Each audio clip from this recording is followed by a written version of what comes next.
प्रदोष के समय पर जहां पर स्वच्छता हो, घर के दरवाजे पर रंगोली डली हुई हो, द्वार पर जल छीटा गया हो, महाराज उस द्वार पर लक्ष्मी प्रवेश करती है तो दरिद्रता भी जाने लगती है अंदर।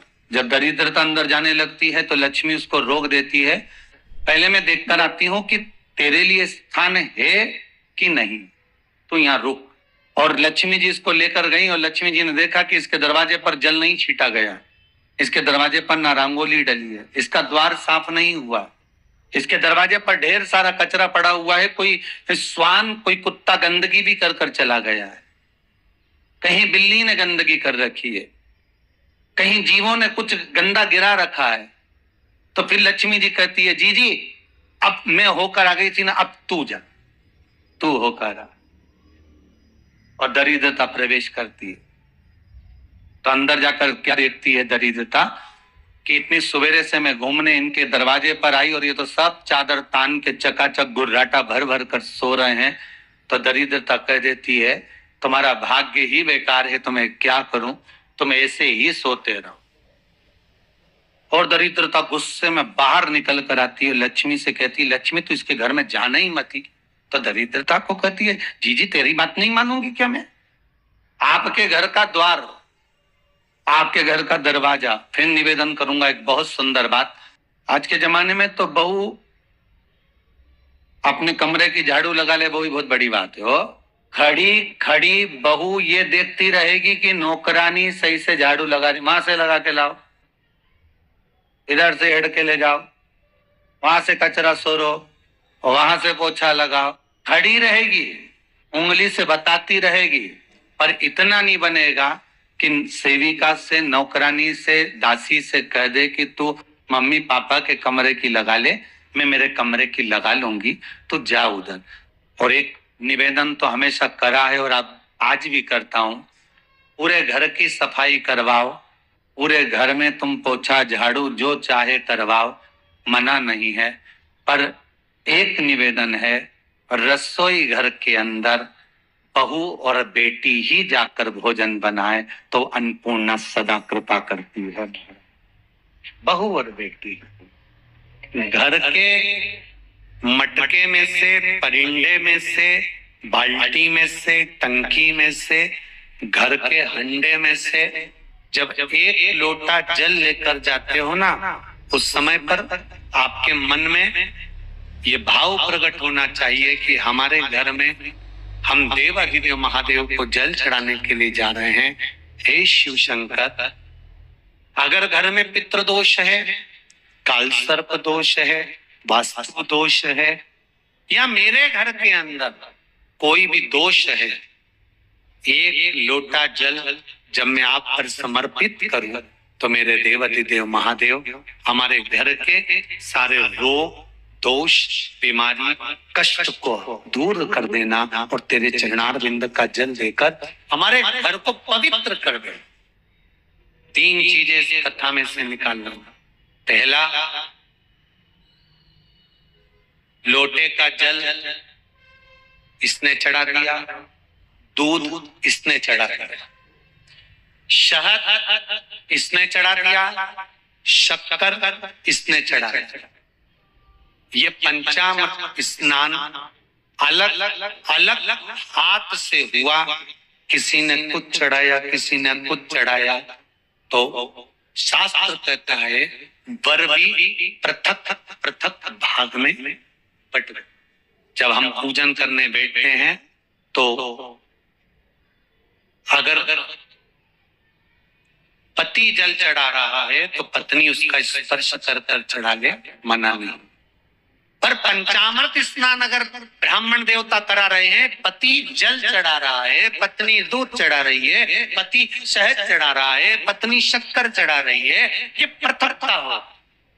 या तो दोनों को जल चढ़ा, दोनों को दूध चढ़ाना, दोनों को शक्कर चढ़ाना, दोनों को। इतनी सुंदर बात है पशुपति व्रत की कि प्रसाद जो शंकर भगवान के मंदिर में एक हिस्सा लेकर आते हो, उस हिस्से को भी पृथक नहीं करा जाता, उस हिस्से को भी जिसने पशुपति व्रत करा है एक हिस्से का प्रसाद उसी को खाना है, यहाँ तक है कि दूसरे को नहीं देना। शंकर भगवान के मंदिर में, शिव जी के मंदिर में नारियल तक नहीं फोड़ा जाता। क्यों? वो पृथक हो जाएगा। पंडित बेलपत्र समर्पित नहीं करी जाती, वो पृथक हो जाएगी। शंकर भगवान को धतूरा चढ़ाया जाता है, पूर्ण चढ़ाया जाता है, चढ़ाया जाता है, पूर्ण चढ़ाया जाता है, एक बेलपत्र चढ़ाई जाती है, वो पूर्ण चढ़ाई जाती है। पृथकता ना रहे। जल ले जाओ, मंदिर तक भी ले जाओ, पर चढ़ाते समय अगर तुम चढ़ा रही हो तो जल के दोनों पात्र तुम्हारे हाथ में होना चाहिए, दूसरा नहीं। जल की पृथकता नहीं। ध्यान दो। दूसरी बात, शंकर भगवान के मंदिर में जाओ, शिव की स्तुति में जाओ, पति और पत्नी दोनों विचार कर कर जाना। सुनो जी, मैंने पशुपति व्रत करा, आपकी नौकरी के लिए करा। सुनो, मैं शंकर के मंदिर में आपकी नौकरी मांगने जा रही हूं। शिव मंदिर में आप गए, व्रत करा था, पति को भी साथ ले गए, दोनों ने प्रणाम करा। शंकर भगवान प्रसन्न हो गए। सबसे पहले शंकर भगवान ने पति से कहा, तू मांग ले, पहले तुझे क्या चाहिए, क्योंकि तेरी पत्नी का व्रत है, उसको बाद में दूंगा। उसने व्रत करा, थोड़ी तप साधना और कर लेंगे, तू मांग। पति ने कहा, मुझे वर दे दो, मेरी एक मकान और एक प्लाट उलझा पड़ा है, वो सुलझ जाए। शंकर भगवान ने पत्नी से कहा, अब तू मांग ले। पत्नी कहने लगी, मैंने इनकी नौकरी के लिए मांगा था। शंकर भगवान ने कहा, तूने नौकरी के लिए मांगा था, पर तेरा पशुपति व्रत जब तूने प्रारंभ करा था, तेरे मन में भाव आया था कि नौकरी मिले और मैं और मेरे पति दोनों शंकर की धोख लगाने के लिए जाएं, और भगवान के सामने जब हम झोली पसार के मांगे तो एक जैसा हमारी कामना पूर्ण कर देना। अब तेरे पति ने प्लाट का भाव मांग लिया और तू नौकरी मांग रही है, दोनों में पृथकता। फिर निवेदन करेंगे, शंकर के मंदिर में जाकर पति को बता देना कि मैं शंकर के मंदिर जा रही हूं और मेरी आराधना का कारण ये है, और उस आराधना के कारण ही मैं आपकी नौकरी के लिए, आपके व्यापार के लिए, आपके व्यवसाय के लिए, आपके लिए मैंने ये करा, और इसीलिए मैं पशुपति व्रत कर रही हूं और मुझे पूरा विश्वास है शंकर भगवान मेरी मनोकामना पूर्ण करेंगे। तो दोनों जाएं और दोनों प्रणाम करें, तो दोनों के प्रणाम करते समय वर भी एक हो कि भगवान नौकरी लगा देना, प्रभु सुन लेना मेरे दाता, तेरी कृपा चाहे। पृथकता नहीं। जोड़े से जब संकट सोमवार किया जाता है ना, तो पति पत्नी को निर्णय लेना चाहिए कि हम किस चीज के लिए संकट सोमवार कर पाए। पहले निर्णय लिया जाए, तब पति पत्नी दोनों संकट सोमवार का व्रत करें। अब व्रत कर लिया दोनों पति पत्नी ने, संकट सोमवार का जोड़े से पूजन कर रहे, जोड़े से अभिषेक कर रहे, और उद्यापन भी बोलो जम के जोड़े से कर रहे। और वर क्या मांगा?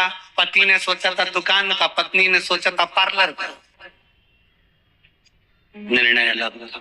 और माताओं से निवेदन है, जितनी भी मेरी माताएं बैठी हैं, जितनी मेरी जीजियां बैठी हैं, जितने मेरे जीजा बैठे हैं, जितनी मेरी बेटियां बैठी हैं, जितने मेरे बुजुर्ग माँ बाप बैठे हैं, उनसे निवेदन करो, मान लो आनंदेश्वर महादेव, कपिलेश्वर महादेव दोनों का नाम लेकर थोड़ा सा जल शिव जी को चढ़ाओ, और वो जल उस बच्चे को जरूर पिलाओ जिसकी बुद्धि में, जो याद करता है भूल जाता है, या पढ़ने में मन नहीं लगता, ध्यान नहीं लगता, खेलने में मन लगता है, ज्यादा ध्यान पढ़ाई में नहीं जाता, उसको आनंदेश्वर महादेव और कपिलेश्वर महादेव, ये दो ऐसे। आनंदेश्वर महादेव, आनंद वो बालक जो जन्म लेते से ही अपनी माता को ज्ञान देते हैं, और कपिलेश्वर महादेव, कपिल मुनि, वो जो जन्म लेते से ही अपनी माता देवहूति को ज्ञान देते हैं। ये दो विद्वत्ता के निवेदन है। सावन के महीने में अगर सोमवार के व्रत करती हुई आई हो तो आप पशुपति व्रत छोड़ देना, बाद में करना। अगर श्रावण के व्रत आप नहीं करती हो, चतुर्मास नहीं करती हो, तो फिर आप पशुपति व्रत कर सकते हो, सावन भी उठा सकते, मना। अगर सोमवार के व्रत सावन के नहीं करते हो तो जो भी प्रसाद का निर्माण करो, आपने खीर बनाई, आपने हलवा बनाया, सीरा बनाया, आपने पेड़ा बनाया, या कोई मूंगफली का दाना सेक कर गुड़ मिला के पट्टी बनाई, चक्की बनाई, जो भी बनाया आपने, आटा सेक कर पंजेरी बना ली हो, मीठा फूली बना ली हो, कुछ भी आपने जो बनाया है भगवान के लिए, एक स्मरण रहे कि कढ़ैया में उतना ही बनाया जाए जितना आपको 3 हिस्से करना है। कढ़ाई में ज्यादा छोड़ना नहीं है, रखना नहीं है, उसमें से लेकर जाना। अगर परिवार के लिए बना रहे हो और भगवान के लिए बना रहे हो तो वो भगवान स्वीकार नहीं करता। शिव जी को पूर्णता का भाव लगता है। क्या लगता है भगवान को? पूर्णता का। एक बेलपत्र भी अगर आप भगवान शंकर को चढ़ा रहे हो ना, 50 बेलपत्र आपके पास में है, टूटी फूटी है, आप छोड़ दो। जरूरी नहीं है कि हमको 1.25 लाख चढ़ाना है, जरूरी नहीं है कि हमको 108 चढ़ाना है, जरूरी नहीं है कि हमको 50 चढ़ाना है, जरूरी है एक बेलपत्र लेकर गए हो ठीक है, नहीं लेकर गए तो शंकर भगवान पर से उठाकर धोकर फिर कि घर की वो 4 मर्यादा कौन सी है जिस मर्यादा में नारी रहे तो उस घर में संपदा नहीं घटती। वो मर्यादा है कौन सी? जिस मर्यादा के बल पर एक जो घर बसता है, घर जो बसाया जाता है, उस घर में सुख, सौभाग्य, संपदा, सत्ता, वैभव, प्रतिष्ठा, यश, कीर्ति, आरोग्यता, ये सब वहां रहे। पहला, मां पार्वती ने माता लक्ष्मी को कहा, अतिथि देवो भव। हमारे दरवाजे पर जब कोई अतिथि आए, हमारे दरवाजे पर कोई मेहमान आए तो हम उसका आदर करें। परिवार के लोग जो आदर कर रहे हैं वो अपनी जगह पर है, भाई आदर कर रहा है वो अपनी जगह पर है, जेठ आदर कर रहा है वो अपनी जगह पर है, देवर मान सम्मान दे रहा है वो अपनी जगह पर है। पर सबसे पहला सम्मान घर की स्त्री को अतिथि का करना चाहिए। सास के मेहमान आ गए, पहचान वाले, बहुवन मालूम पड़े अपने कमरे में बैठी हुई है, मेहमानों ने आकर पूछ लिया क्यों बहू नहीं दिख रही? बस आ रही होगी। सास गई रसोई घर में से पानी लाकर पिला दिया। फिर मेहमानों ने पूछा बहू नहीं दिख रही? बस आती होगी। 2 बार सास ने गिलास भी गिरा दिया कि एक आध तो आ जाओ रही ऊपर से, पर नहीं। जब सास ने चाय रख दी और चाय रखकर सास फिर लेकर आई तो बहुओं के मन में आया चलो सास ने चाय बना दी है, खुशबू ऊपर आ गई है, अब चलते हैं। और बहू फिर नीचे आई, जो मौसी आई थी, काकी आई थी, बुआ आई थी, चाची आई थी, उनको प्रणाम करा और अंदर जाकर चाय जो बनी थी उसको पिया। जो दरवाजे पर आए हुए अतिथि का सम्मान नहीं करता, उसको जल नहीं पिलाता, उसका मान सम्मान नहीं देता, उसका आतिथ्य नहीं देता, उसके लिए भी एक नरक रखा गया है। मेरा बहुओं से निवेदन है, सास के रिश्तेदार आए तो आप उनका भी आदर करिए और आपके रिश्तेदार आए तो आप उनका भी आदर करिए। जेठानी के रिश्तेदार आए तो आप उनका भी आदर करिए और देवरानी के रिश्तेदार आए तो आप उनका भी आदर करिए। आप किसी न किसी रूप में जो अतिथि आया है वो न जेठ का है, न देवर का है, न वो सास का है, अतिथि घर का है। बड़ी बहू सोचे कि मैं घर की बड़ी, बड़े परिवार की, मेरे पास में बहुत धन दौलत, मैं काय को गिनूं किसी मेहमान को। छोटी बहू सोचे मैं काय को गिनूं, मंजिली सोचे मैं काय को गिनूं, संजिली सोचे मैं काय को गिनूं। तुम्हारे माँ बाप आए, सास अगर तुम्हारे पिता से, तुम्हारी माता से बात ना करे, देवरानी बात ना करे, जेठानी बात ना करे तो तुम्हें कैसा लगेगा कि तुम्हारे माँ बाप आए और किसी ने सम्मान नहीं करा। उसी तरह सास के रिश्तेदार आए, तुम सम्मान नहीं करोगी तो उसको कैसा लगेगा। फिर तुम्हारे घर के आए, वो सम्मान ना करे तो तुम्हें कैसा लगेगा। आतिथ्य घर में कोई भी आए वो सबके लिए। घर के दरवाजे पर जो तुलसी का पौधा होता है जीवन में सबसे पहले अगर दुख आता है, तकलीफ आती है, कष्ट आता है, बीमारी आती है, रोग आता है, कोई बड़ा घटना घटने वाली होती है, कोई बड़ा कष्ट आने वाला होता है, तो लक्ष्मी जी से माता पार्वती कह रही है, घर में जो तुलसी का पौधा होता है सबसे पहले घात उसी पर होती है। तुलसी का पौधा सूख जाता है, समाप्त हो जाता है, उसके डालियां मुरझा जाती हैं, नीचे लटक जाती है, मंजरी झुक जाती है, या तुलसी के कुंडे में जो मिट्टी है उसमें फफूंद पड़ जाती है। तुलसी के क्यारे में जो हम जल डालते हैं, वो जल हमने जब डाला और वो जल अगर नीचे गिर रहा है, उसका भी दोष वर्णन है महाराज। तुलसी के क्यारे में अगर जल डाल रहे हैं और वो जल जमीन पर बह रहा है, गिर रहा है, उसका भी दोष है। तुलसी के क्यारे में उतना ही जल दिया जाए जितनी मिट्टी सोख ले, 2-4 8 बूंद पानी गिरे चल जाएगा। तुलसी के क्यारे में छिद्र रहता है, बूंद बूंद पानी टपक जाए वो चल जाएगा। पर तुमने तुलसी के क्यारे में जो जल भरा, लोटा भर भर के डाल दिया, और ऊपर से जो जल कुंडा भरा कर उलीच में से, अर्थात भराने के बाद जो नीचे गिर रहा है, वो दोषपूर्ण है महाराज। दूसरा क्रम है घर में वैभव, लक्ष्मी, संपदा, प्रतिष्ठा, यश, आरोग्य को पाने के लिए तुलसी के क्यारे की आराधना, तुलसी के कुंड को नमन करना।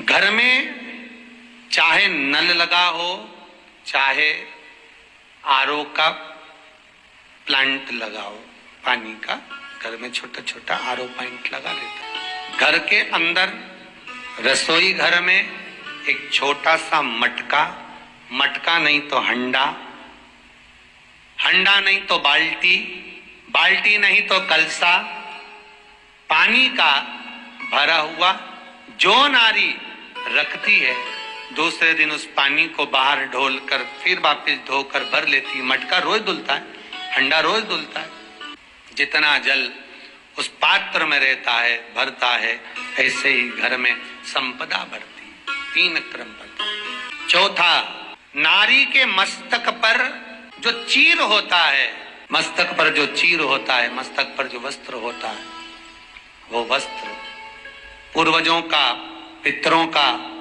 कुल देवी देवताओं का आशीर्वाद होता है। आज भी कहते हैं जिस कन्या का विवाह नहीं हो रहा, जिस लड़के की शादी नहीं हो रही हो, सोमवार की अष्टमी पड़ने पर एक लाल फूल चंदन में लगाकर, जहां पर अशोक सुंदरी का स्थान है, उस अशोक सुंदरी वाले स्थान पर ले जाकर, अगर सोमवार की अष्टमी पड़ने पर लड़का या लड़की जिसका विवाह नहीं होता वो चढ़ा देता है, मात्र 3 महीने में उसका विवाह पक्का हो जाता है। मात्र 3 महीने में। अशोक सुंदरी का स्थान शिव भगवान के उस जलाधारी पर है। भगवान शंकर के मंदिर में गणेश का स्थान कहां है?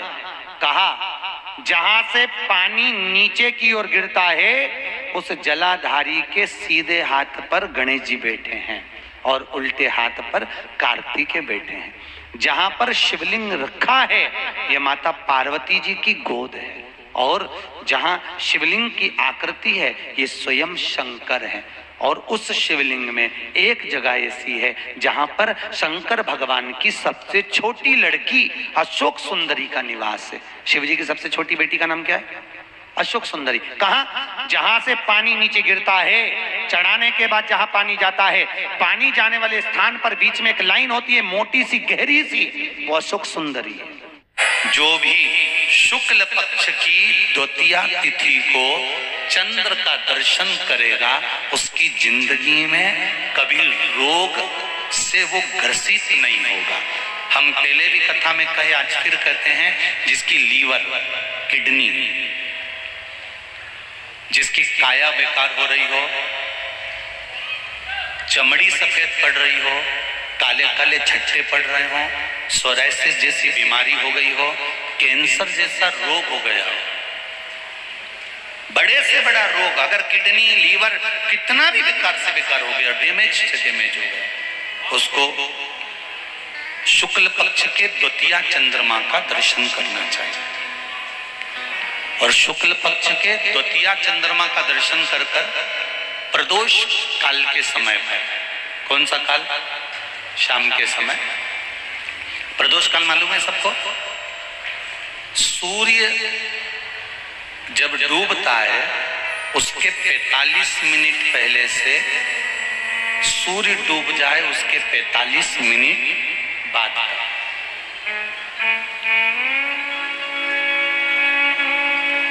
कितने मिनट पहले? जम के बोलो जरा। 45 मिनट पहले से 45 मिनट बाद। प्रदोष काल का क्रम। चंद्रदेव का दर्शन कर कच्चे दूध का छींटा सफेद पुष्प चंद्र को समर्पित करो। सफेद चंदन का छींटा चंद्रदेव को दीजिए।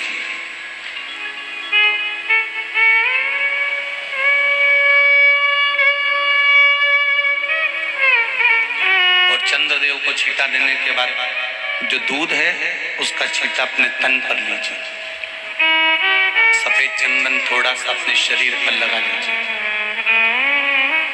कितना भी विषम से विषम रोग हो, कितना भी किडनी, लीवर, चाहे कैंसर जैसा रोग हो, मेरा चंद्र शुक्ल पक्ष के द्वितीया के चंद्र में शंकर भगवान स्वयं विराजमान होकर अपने भक्त को रोग से मुक्त करते हैं।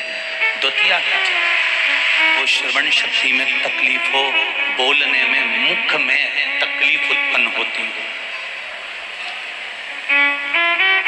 भारी से भारी रोग।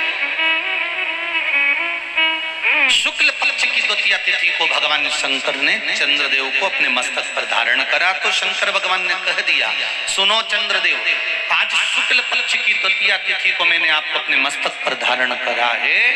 संसार में रहने वाला, मृत्यु लोक में रहने वाला, चाहे देव लोक में रहने वाला, चाहे जिस लोक में वो निवास कर रहा है, अगर शुक्ल पक्ष के द्वितीया तिथि के चंद्रमा का दर्शन करेगा तो वो रोग से मुक्त रहेगा। अब हमारे यहाँ इतनी अच्छी अच्छी तिथियां दी हैं, कैलेंडर तक में लिखा हुआ है कि चंद्र दर्शन। अब उसके बाद भी लोग चंद्र दर्शन नहीं करें तो फिर उनका भाग्य बेकार। पंचांग में लिखा है कि चंद्र दर्शन, बोलो सही है कि गलत है? उसमें पंचांग में लिखा है कि चंद्र दर्शन, शुक्ल पक्ष की द्वितीया तिथि चंद्र दर्शन। शुक्ल पक्ष की द्वितीया कौन सी तिथि? अरे बोलो जम के। शुक्ल पक्ष की द्वितीया, दूज। जो शुक्ल पक्ष की दूज आती है ना, द्वितीया, शंकर भगवान के फोटो का दर्शन करा है आप लोगों ने?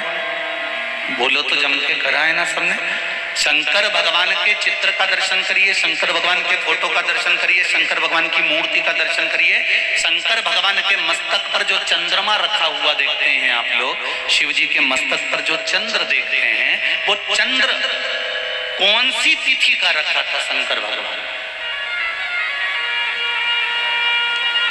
कभी कभी अगर आपके समाज में प्रश्न मंच होता है ना, तो उसमें प्रश्न पूछना चाहिए कि शंकर भगवान के मस्तक पर जो चंद्रमा रखा है वो कौन सी तिथि का रखा है?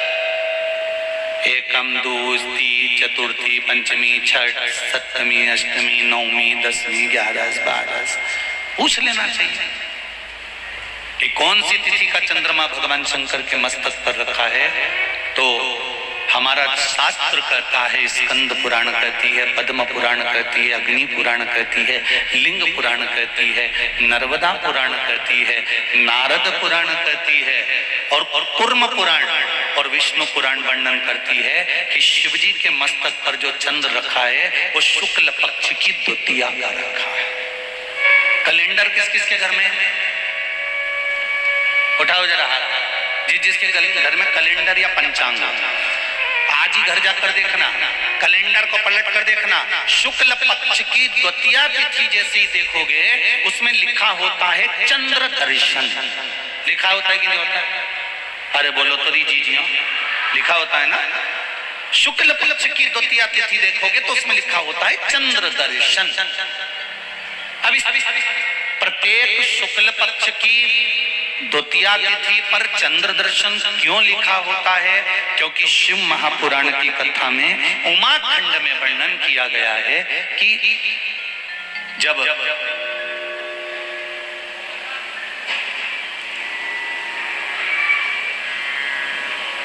चंद्रदेव को दक्ष प्रजापति का श्राप लग गया।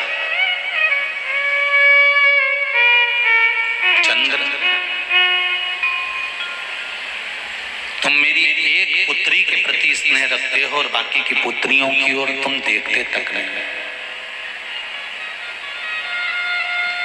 बाकी की पुत्रियों की ओर तुम देखते तक नहीं।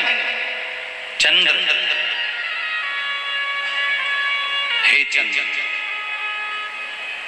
मैं तुम्हें श्राप देता हूं कि तुम्हें काया का रोग हो जाए, तुम्हारी काया गलना प्रारंभ हो जाए और तुम्हें तुम्हारे इस रोग से कभी मुक्ति नहीं मिलेगी। चंद्रदेव देवऋषि नारद के कहने पर शिवलिंग का निर्माण करते हैं, पूजन करते हैं, आराधना करते हैं, अर्चना करते हैं। चंद्रदेव भगवान शंकर की आराधना में डूब जाते हैं और आराधना करते करते करते करते करते भगवान शंकर प्रकट नहीं हुए। तब चंद्र और दुबले होते चले गए और दुर्बल होते चले गए। शरीर चंद्रदेव का टेढ़ा होने लगा क्योंकि केवल हड्डी का कंकाल चंद्रदेव का रह गया। मांस काया टपक टपक कर गिरती रही और चंद्रदेव की काया जब और शिथिल होती गई, एकदम दुर्बल होते चले गए। सारे पूरे महीने में चंद्र की स्थिति देखना और शुक्ल पक्ष के द्वितीया तिथि के चंद्र की स्थिति देखना। शुक्ल पक्ष का द्वितीया का जो चंद्रमा होता है वो एकदम पतला, कमजोर और वक्रीय सा होता है। किसने करें दर्शन? करें आप लोगों ने दूज के चंद्रमा के? एकदम पतला, कमजोर, दुर्बल, वक्रीय सा नजर आता है। तब चंद्रदेव को देखा भगवान शंकर ने और लगा कि अब इसके प्राण रहने वाले नहीं। तब भगवान शंकर दौड़कर उस शिवलिंग में से प्रकट हो जाते हैं, चंद्र की काया ठीक कर देते हैं। तो चंद्र कहता है आप कृपा करो। भगवान ने उसी चंद्र को, द्वितीया के चंद्र को अपने मस्तक पर धारण कर लिया और द्वितीया के चंद्र को मस्तक पर धारण कर भगवान शंकर ने कह दिया कि सुनो चंद्रदेव, आज शुक्ल पक्ष की द्वितीया तिथि है, जिस दिन मैंने आपको अपने मस्तक पर धारण करा है। जो भी शुक्ल पक्ष की द्वितीया तिथि को शमी के 5 पत्ते, बेलपत्री के 5 पत्ते, बेर के 5 पत्ते, क्या क्या चीज है जरा जम के बोलो। शमी के 5 पत्ते, बेर के 5 पत्ते और बेलपत्री के 5 पत्ते। बेर के पत्ते पर लाल चंदन, बेलपत्री के पत्ते पर पीला चंदन, शमी के पत्र पर केवल कोई चंदन लगाने की जरूरत नहीं, सादा, केवल एकदम कुछ भी उसमें लगाकर नहीं, सिंपल। पहले लाल चंदन वाले पत्ते, फिर बेलपत्री के पत्ते, फिर शमी के पत्ते शिवलिंग के ऊपर समर्पित कर कर उसको उठाकर वापस लाकर बेलपत्री के पेड़ के नीचे ही 1 लोटा जल समर्पित कर कर पहले पत्ते चढ़ा देंगे, फिर लोटा भर जल समर्पित कर देंगे। उसी चढ़े हुए पत्तों में से 5 बेलपत्र को लेकर अपने घर आ जाए और अवधूतेश्वर महादेव, कौन से महादेव? अवधूतेश्वर महादेव, अवधूतेश्वर महादेव का स्मरण कर 5 पत्तों को लेकर आइए। कुछ समय बाद जैसा जैसा समय की अनुकूलता मिले, आप किसी मदिरा का पान करने वाले या किसी व्यक्ति को वो पत्ते दोगे या प्रसाद के रूप में दो तो अच्छी बात है, नहीं तो उस पत्ते का थोड़ा थोड़ा भाग भी प्रतिदिन मात्र 21 दिन तक अगर थोड़ा थोड़ा भाग भी दे दिया जाए तो धीरे धीरे धीरे धीरे मदिरा पान, व्यसन, गलत आदतें छूटना प्रारंभ हो जाती है और वो शंकर की शरणागति ग्रहण करते हैं। एकादशी के दिन शमी के 5 पत्ते, बेलपत्री के 5 पत्ते, बेर के 5 पत्ते, क्या क्या चीज है जरा जम के बोलो। शमी के 5 पत्ते, बेर के 5 पत्ते और बेलपत्री के 5 पत्ते। बेर के पत्ते पर लाल चंदन, बेलपत्री के पत्ते पर पीला चंदन, शमी के पत्र पर केवल कोई चंदन लगाने की जरूरत नहीं, सादा केवल एकदम कुछ भी उसमें लगाकर नहीं, सिंपल। पहले लाल चंदन वाले पत्ते, फिर बेलपत्री के पत्ते, फिर शमी के पत्ते शिवलिंग के ऊपर समर्पित कर कर उसको उठाकर वापस लाकर बेलपत्री के पेड़ के नीचे ही 1 लोटा जल समर्पित कर कर पहले पत्ते चढ़ा देंगे, फिर लोटा भर जल समर्पित कर देंगे।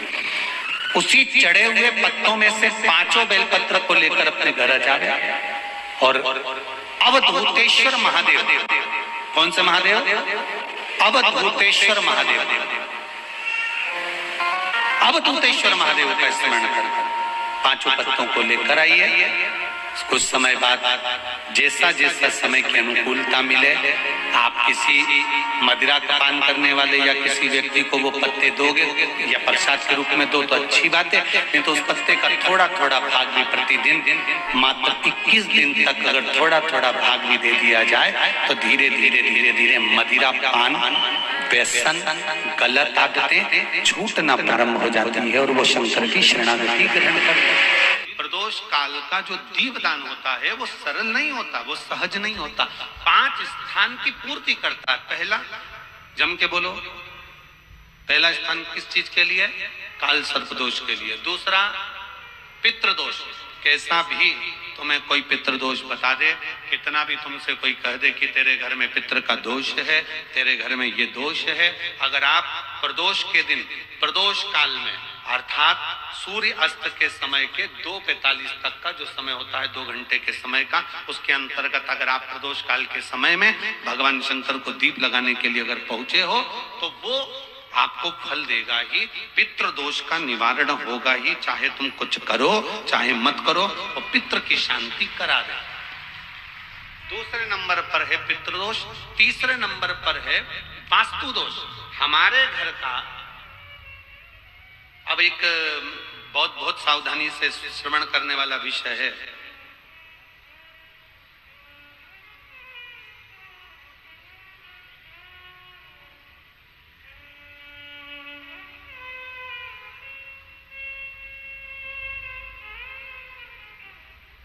यदि वंश की वृद्धि नहीं है, 30 वर्ष शादी के हो गए, 40 वर्ष शादी के हो गए और औलाद है ही नहीं, डॉक्टर ने भी हाथ ऊंचे कर दिए, टेस्ट पे भी करवाया, IVF करवाया, सब कुछ तुमने करवा लिया, तो भी औलाद नहीं है, तब आखिरी में एक काम चालू करो, प्रदोष का दिन दोनों पति पत्नी व्रत चालू कर दो प्रदोष का, और प्रदोष काल में शाम के समय जाकर एक ही दिए में 2 लंबी बाती जानते हो ना, रुई की लंबी कपास की बाती 2, और दोनों बाती एक ही दिए में रखकर पति पत्नी दोनों उसको प्रज्वलित करना प्रारंभ करें, बाबा संतान देकर ही रहेगा, औलाद आएगी ही। दीप की जो बाती में अंतर आ जाता है, एक गोल बाती में और लंबी बाती में अंतर आता है, बहुत अंतर आता है। पितरों के लिए गोल बाती का प्रयोग बहुत कम होता है महाराज, देवी जी के लिए, माता रानी के लिए, जगत जननी के लिए गोल बाती का प्रयोग बहुत कम होता है महाराज, ध्यान रखिएगा। एक पितर के लिए, एक जगत जननी जगदम्बा दुर्गा भवानी के लिए गोल बाती का प्रयोग कम होता है, लंबी बाती का प्रयोग ज्यादा। क्यों? क्योंकि हमारे घर के कुल देवी और हमारे घर के पितर हमारे वंश की वृद्धि करें, इसलिए लंबी बाती रखी जाती है, जिससे हमारा वंश बहुत लंबा चले, बहुत उन्नति की ओर बढ़े, इसलिए लंबी बाती का प्रयोग किया। शिव महापुराण की कथा कहती है 5 जगह पर हमारा जलाया गया एक दीप जो प्रदोष के दिन प्रदोष काल में लगाया जाता है, 5 जगह पर भारी पड़ता है। पहले नंबर पर जम के बोलते जाओ, काल सर्पदोष। दूसरे नंबर पर पितृदोष। तीसरे नंबर पर घर का वास्तु दोष। हमारे घर में कितना भी वास्तु दोष है, कोई ने कह दिया यहाँ बाथरूम नहीं बनना थी, यहाँ पर शौचालय नहीं बनना था, यहाँ सीढ़ी नहीं बनना थी, वो सीढ़ी वहां बनना थी, ये सीढ़ी वहां बनना थी। तुम पूरा घर तुड़वा के देख लो, उसके बाद में जैसा वास्तु वाले हैं वैसा करा कर देख लो, उसके बाद भी तुमको शांति नहीं मिले तो समझ लेना कि तुम्हारे घर में अब वास्तु दोष तो तुमने दिखाकर समाप्त कर लिया, फिर भी वो समाप्त नहीं हो रहा तो प्रदोष काल का लगाया गया प्रदोष के समय का दिया आखिरी में वास्तु दोष को भी समाप्त कर देता है और उसमें भी फल प्रदान करता है। काल सर्प दोष, पितृदोष, वास्तु दोष। चौथे नंबर पर 1 रुपया कमाया, 1.25 रुपए खर्च हुआ, पैसा आया गया। ये चौथे नंबर का व्यापार में थोड़े दिन दुकान अच्छी चली, थोड़े दिन बैठ गए, थोड़े दिन काम चला, थोड़े दिन बैठ गए, गाड़ी चली थोड़े दिन फिर बैठ गए, अर्थात हमारी फैक्ट्री थोड़े दिन चली फिर बैठ गए, कहीं ना कहीं तकलीफ, थोड़े दिन खाते थोड़े दिन रोते वाला चल रहा है। तो प्रदोष काल का प्रदोष के समय का दिया इस दुख को समाप्त कर कर रेगुलर एक जैसी सांझी, एक जैसी लक्ष्मी की वृद्धि करते चले जाए प्रदोष काल का। और 5वें नंबर का प्रदोष काल का दिया, प्रदोष समय का दिया 5वें नंबर पर रोग का निवारण कर, रोग निवारण।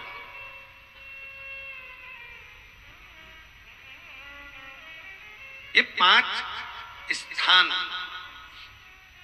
जो बताए गए हैं प्रदोष काल के दिन, प्रदोष के दिन दीप प्रज्वलन के। मेरी जीजियों,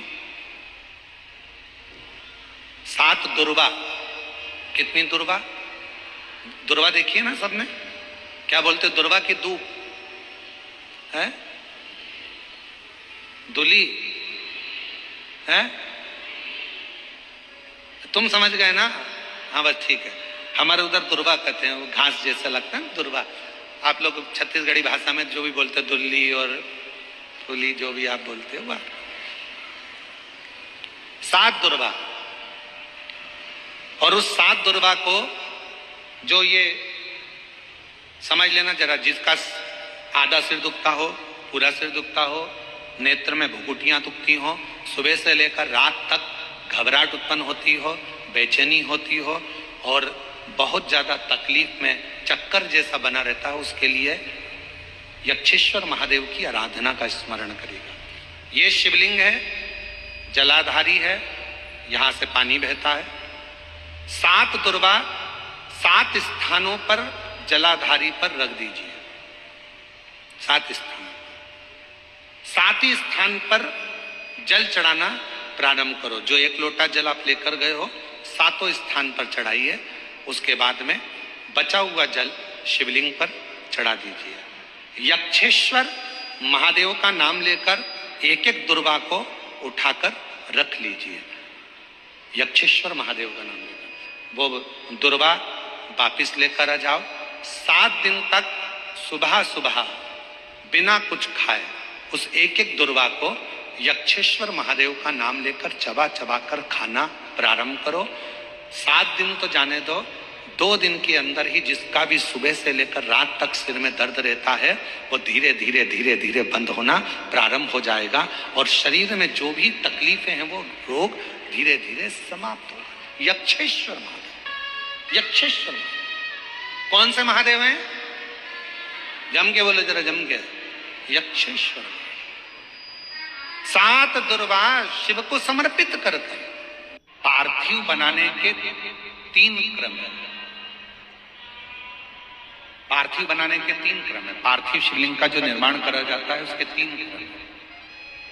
रोग की मुक्ति के लिए अगर पार्थिव बनाया जाता है तो उस मिट्टी में थोड़ा सा जल और थोड़ी सी दुर्वा का पानी उस मिट्टी के अंदर डाला जाता है। अगर कोई बीमारी है वो बीमारी नहीं जा रही, पार्थिव के 3 क्रम बने। अगर कोई बीमारी नहीं जा रही है तो आप पार्थिव शिवलिंग अगर बनाते हो, मिट्टी का शिवलिंग बनाकर पूजन करते हो तो उसमें जल मिट्टी में और दुर्वा, दुर्वा बोलते हो कि दूब बोलते हो, जो गणेश जी को चढ़ती है दुर्वा, उसको पानी में डालकर उस पानी को मिट्टी में मिलाकर फिर पार्थिव बनाया जाता है रोग की मुक्ति के लिए। दूसरा, जिसको संतान नहीं है,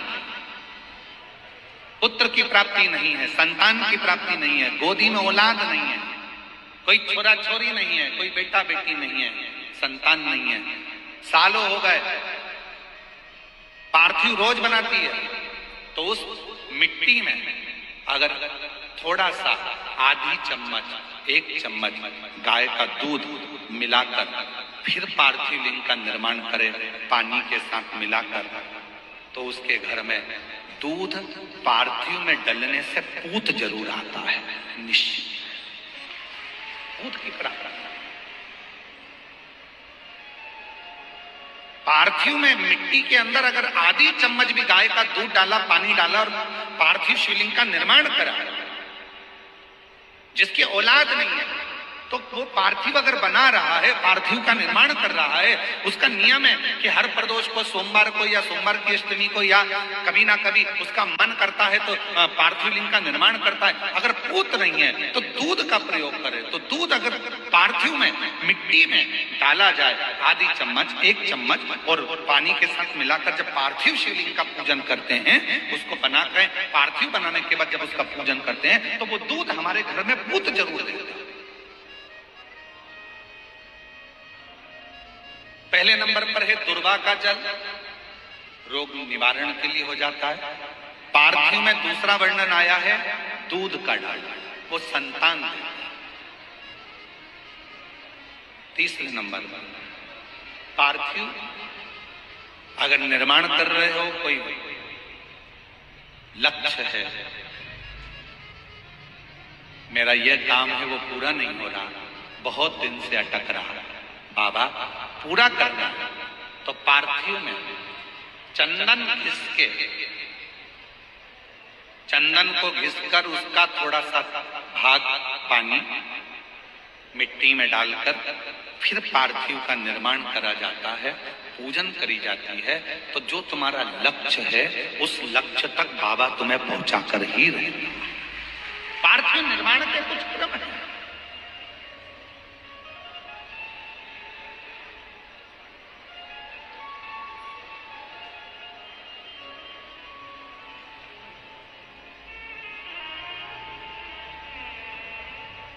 पार्थिव कैसे बनाया जाता है, किस कार्य के लिए बनाया जाता है? कई बेटियां ऐसी हैं, गुरुजी 32 साल की हो गई, शादी नहीं हो रही। गुरुजी लड़का 38 साल का हो गया, शादी नहीं हो रही। गुरुजी 28 साल का हो गया, शादी नहीं हो रही। तो भाई पार्थिव बना रहे हो ना, उसमें थोड़ा सा गाय का घी उस मिट्टी में थोड़ा सा 2 बूंद भी डालोगे तो बहुत है, और पानी से मसकर फिर उसका निर्माण कर फिर पार्थिव की पूजन करिए। कैसे विवाह नहीं होगा? भोले बाबा शादी करा के ही मानेगा। पार्थिव बनाने का नियम है। ऐसा नहीं है कि केवल पानी में मिट्टी को घोल लिया और पार्थिव लिंग का निर्माण कर लिया। हम 1.25 लाख बना रहे हैं, हम 2 लाख बना रहे हैं, हम 5 लाख बना रहे हैं, हम 1 करोड़ बना रहे हैं, हम 20 करोड़ बना रहे हैं। बनाओ, मना नहीं है, पर पार्थिव बनाने के भी अलग अलग नियम है। कौन सी चीज के लिए, किस चीज के लिए पार्थिव बना, किस चीज के लिए पार्थिव। हमने पहले भी कथाओं में कहा, हर महीने शिवरात्रि आती है, प्रत्येक महीने शिवरात्रि पड़ती है, और प्रत्येक महीने की शिवरात्रि पर अगर आपसे बन सके, आप दुनिया में अगर आपके पास में लोग कहें कि ये बहुत गरीब व्यक्ति है, बहुत साधारण व्यक्ति है, इसके पास धन नहीं है, वैभव नहीं है, सत्ता नहीं है, इसके पास खुद का मकान नहीं है, इसके पास खुद की प्रॉपर्टी नहीं है, इसके पास खुद की दुकान नहीं है, दूसरे के यहाँ काम करता है, इसके पास कुछ भी नहीं है, हम उनसे कहेंगे 12 महीने शिवरात्रि आती है, 5 जगह पर चढ़ाई हुई बेलपत्र, आप 1 वर्ष 12 शिवरात्रि का एक नियम ले लो, 5 जगह पर बेलपत्र समर्पित करना सीख जाओ। 1 बेलपत्र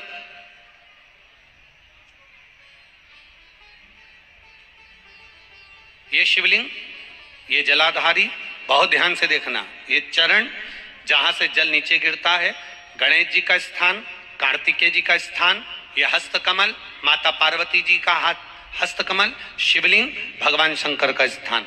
ऊपर से जो एक एक बूंद जल शिवलिंग के ऊपर गिर रहा है, शंकर भगवान की 5 बेटियां जया, विषहरा, शामरी बारी, दौतली, देव, बीच में जो एक मोटी सी लाइन है वो शंकर भगवान की छोटी लड़की, क्या नाम है, अशोक सुंदरी। ये पूरे शिवलिंग का वर्णन। 5 जगह पर बेलपत्र, 5 स्थान पर बेलपत्र। 12 महीने की शिवरात्रि। आप दूसरे के यहाँ काम कर रहे हो, नहीं है नौकरी, नहीं है काम, दूसरे के मकान में रह रहे हो, खुद का मकान भी नहीं, खुद का प्लाट भी नहीं, खुद की प्रॉपर्टी भी नहीं, बहुत संघर्ष की जिंदगी जी रहे हो, ठेला धका रहे, लॉरी चला रहे, गाड़ी चला रहे, ऑटो चला रहे, अपने लिए करने का प्रयास करना। घर में जितने सदस्य हैं, 12 महीने शिवरात्रि आती है, एक बेलपत्र अशोक सुंदरी वाली जगह पर, डंडी का मुंह नीचे की ओर। दूसरी बेलपत्र माता पार्वती जी के हस्त कमल पर। ये 2 पत्ती जो होती है, इस पत्ती के 2 भाग शिवलिंग के बीच में हो। तीसरी बेलपत्र भगवान शंकर के शिवलिंग पर, डंडी का भाग आपके विपरीत दिशा में हो, विपरीत दिशा में। चौथी बेलपत्र भगवान शंकर का जहां से जल बहकर जाता है, जमीन पर जो जल बहता है, जमीन पे से जो जल बहकर जाता है, चौथी बेलपत्र उस जमीन के जल पर जहां से वो पानी बहकर जा रहा है, पूरे शिवलिंग को छोड़कर जहां से पानी जमीन पर बहकर जा रहा है उस स्थान पर। और 5वीं बेलपत्र नंदी का जो पांव ऊपर उठा हुआ है, उस पांव के पास में 5वीं बेलपत्र समर्पित करना। एक शिवरात्रि से लेकर 12 शिवरात्रि जो 1 वर्ष तक कर लेता है, 1 वर्ष अपनी कड़ी मेहनत के साथ में मेहनत पूरी करना। और ये 5 बेलपत्र हर महीने जो शिवरात्रि आती है उस पे समर्पित करना प्रारंभ कर दीजिए और मेहनत करना प्रारंभ कर दीजिए। आपको आपके कर्म का फल मिलेगा। साल भर के अंदर आप अच्छे बनकर बैठ सकते हैं। शिवरात्रि 12 महीने आती है, 12 महीने, हर महीने शिवरात्रि।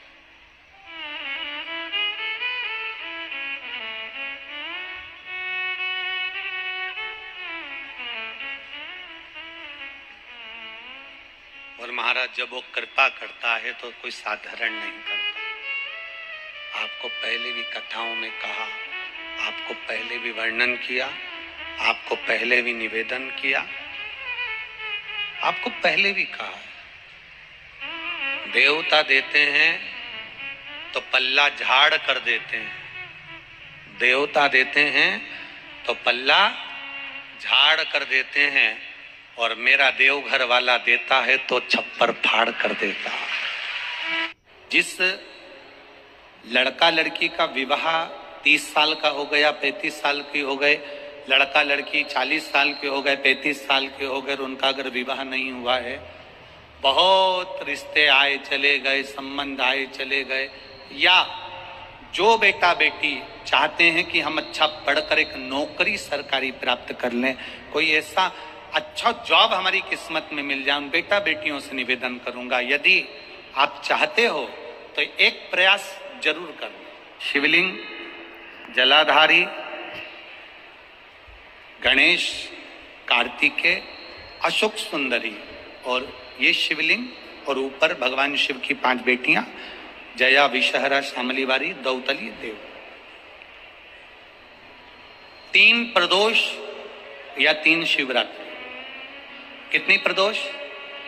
3 या 3 शिवरात्रि। मेरा बेटा बेटियों से निवेदन है, जो अच्छी पढ़ाई कर रहे हैं, मेहनत करो, अच्छा पढ़ो, और मेहनत के साथ में जब कंपटीशन एग्जाम में बैठने का समय आए, 3 स्थान जहां पर आपको, प्रथम अशोक सुंदरी, अशोक सुंदरी की जगह पर जब आप बेलपत्र समर्पित करेंगे तो डंडी का मुख जहां से पानी बहता है उस स्थान पर रखेंगे। दूसरा, शमी का पत्ता, शमी का पत्ता। दूसरा, शमी के पत्र को देवादिदेव महादेव पर जब आप समर्पित करेंगे तो उसका डंडी का मुख भी जहां से जल बहता है उस ओर रखेंगे। और तीसरे नंबर पर है आंख का पुष्प। एक पुष्प होता है आंख का सफेद, और एक पुष्प होता है हल्का सा नीला। करें दर्शन आप लोगों ने? जम के तो बोलो जरा, करें ना?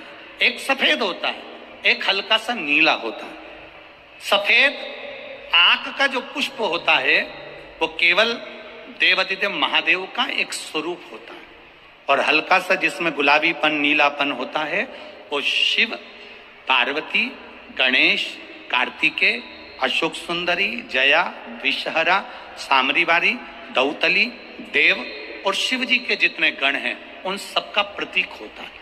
तो तीसरे नंबर का जो आंख का गुलाबी कलर या हल्का नीला सा जो पुष्प होता है, उस 5 पुष्प का गुच्छ मां जगत जननी का जो स्थान है जलाधारी, जहां अगर आप इधर बैठे हो तो उसकी विपरीत दिशा, इधर बैठे हो तो उसकी विपरीत दिशा, इधर बैठे हो तो उसकी विपरीत दिशा, विपरीत दिशा में उस पुष्प को समर्पित करना है। अच्छी पढ़ाई करो, अच्छी मेहनत करो, और मेहनत के साथ में जब कंपटीशन एग्जाम के लिए जा रहे हो, उस जगह पर सीए की पढ़ाई भी कर रहे हो, चाहे किसी भी पढ़ाई में लगे हो, मेहनत के साथ में बाबा देवादिदेव महादेव को 3 प्रदोष या 3 शिवरात्रि आप दिल से बाबा को समर्पित कर कर, बाबा से प्रार्थना कर कर अशोक सुंदरी पर चढ़ाई हुई बेलपत्र को वापिस लेकर आइए। जिस विद्या स्थल पर आप पढ़ाई करते हो, जिस कमरे में आप रहते हो, वहां उस बेलपत्र को 3 प्रदोष की या 3 शिवरात्रि की बेलपत्र रखिए। जिस समय बाबा आपकी नौकरी लगा दे, ये 3 बेलपत्र एक साथ किसी भी प्रदोष पर शिव जी को समर्पित करिए। ये शिव तत्व।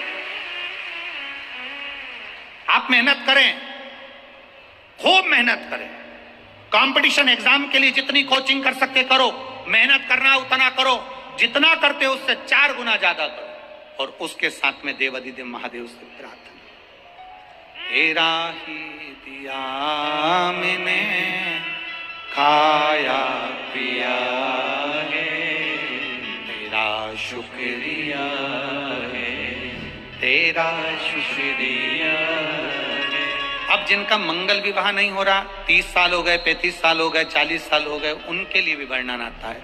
एक बेलपत्र, एक शमी पत्र, और महाराज वही आंकड़े का पुष्प 5 अपने हाथ में लेकर, बेलपत्री का वृक्ष जो होता है उस वृक्ष के नीचे उसको रखकर शंकर भगवान के मूल मंत्र का स्मरण करते हुए, चाहे तो आप पंचाक्षर करें, चाहे आप षडाक्षर करें, चाहे आप श्री शिवाय नमस्तुभ्यम करें, केवल जो जल का पात्र है वो जल के पात्र से 5 बार जल समर्पित कर कर, बेलपत्री के वृक्ष की 7 परिक्रमा कर कर, बाबा से प्रार्थना कर कर, उस पत्ती पुष्प को लेकर वापिस सजाएं, पूजन वाली जगह पर उसको रख दीजिए, और बाबा कृपा करेगा, जितना जल्दी होगा उतना मंगल विवाह आपका पक्का कराएगा, ये निश्चित। बेलपत्र का पूजन, कहीं दूर जाने की जरूरत नहीं है हमको भगवान को पाने के लिए। तुम्हारे घर के पास में जो शिवालय हो, तुम्हारे घर के पास में जो देवालय हो, हम वहां भगवान की आराधना करें, हम वहां आराधना। रात्रि 9:15 का पहले पूजन बताया है आपको, सुना है आप लोगों ने? पहले हमने उसको YouTube पे भी डाला है कि 9:15 पर एक भगवान देवादिदेव महादेव की आराधना होती है।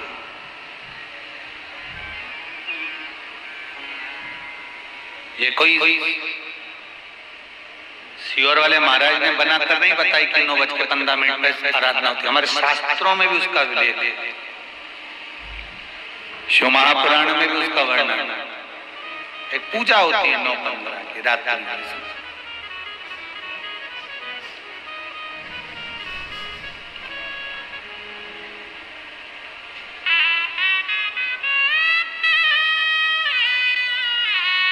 कभी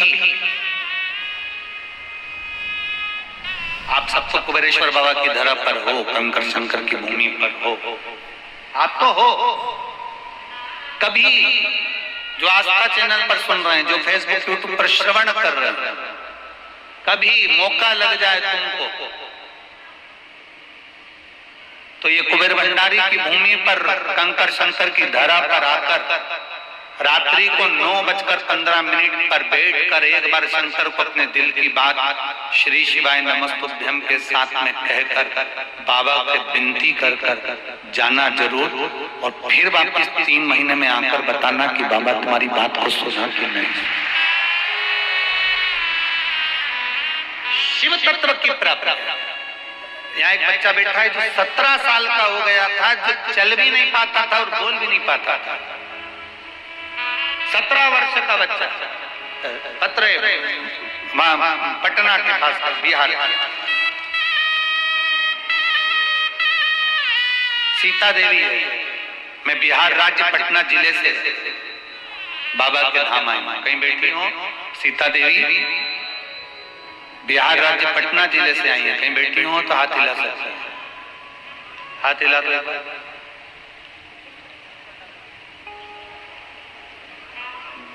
कैमरे में कैच है? ठीक ठीक ठीक। बच्चा आया है क्या साथ? नहीं आया? नहीं है। ठीक ठीक ठीक। मैं बिहार राज्य पटना जिले से आई हूं। मैं बाबा का क्या गुणगान करूं गुरुदेव। मैं बाबा को माथा टेकने के लिए आई हूं। 2022 में 2023 में मैं बाबा से विनती कर गई थी रुद्राक्ष उत्सव में। भीड़ तो यहाँ रहती है गुरुदेव, पर बाबा से जो कहकर जाते हैं ना, बाबा सुनता बहुत जल्दी है। मेरा कई सालों से मैं वर्णन करना चाह रही, मेरे बाबा इकलौता पुत्र है जिसका नाम आशीष है। उसे रोग घेर लिया था, रोती थी उसको देखकर।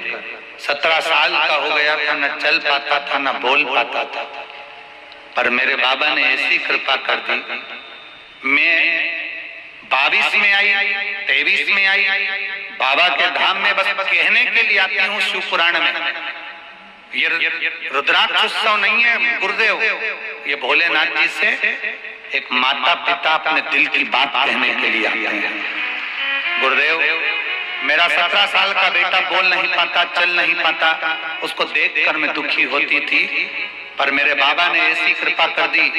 यहाँ से मैं कंकर ले गई, रुद्राक्ष लेकर गई, और उस कंकर पर जल चढ़ाती, पूजन करती, रुद्राक्ष का जल शिव जी को चढ़ाकर बेटे को पिलाती।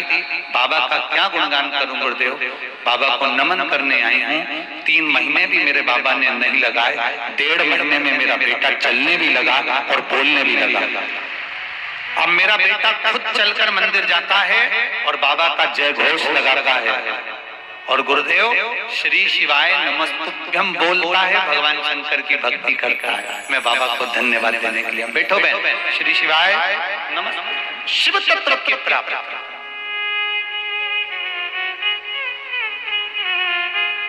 इस शिवलिंग का स्मरण आप करेंगे। बीच में जो एक मोटी सी लाइन होती है, इसको अशोक सुंदरी कहते हैं। सब लोग दर्शन करें, जम के बोलो जरा, करें। अशोक सुंदरी की जगह जहां पूरी हो जाती है, उसके बीच में शिवलिंग और उसके बीच में थोड़ी सी जगह खाली आती है। करें दर्शन, समझना जरा बहुत अच्छे से। जैसे ये अशोक सुंदरी की जगह है, हम निवेदन करेंगे आस्था चैनल वालों से भी और एलईडी वाले भी, जिनको एलईडी पर आप दर्शन करा रहे हैं वो पूरी तरह से कराएं।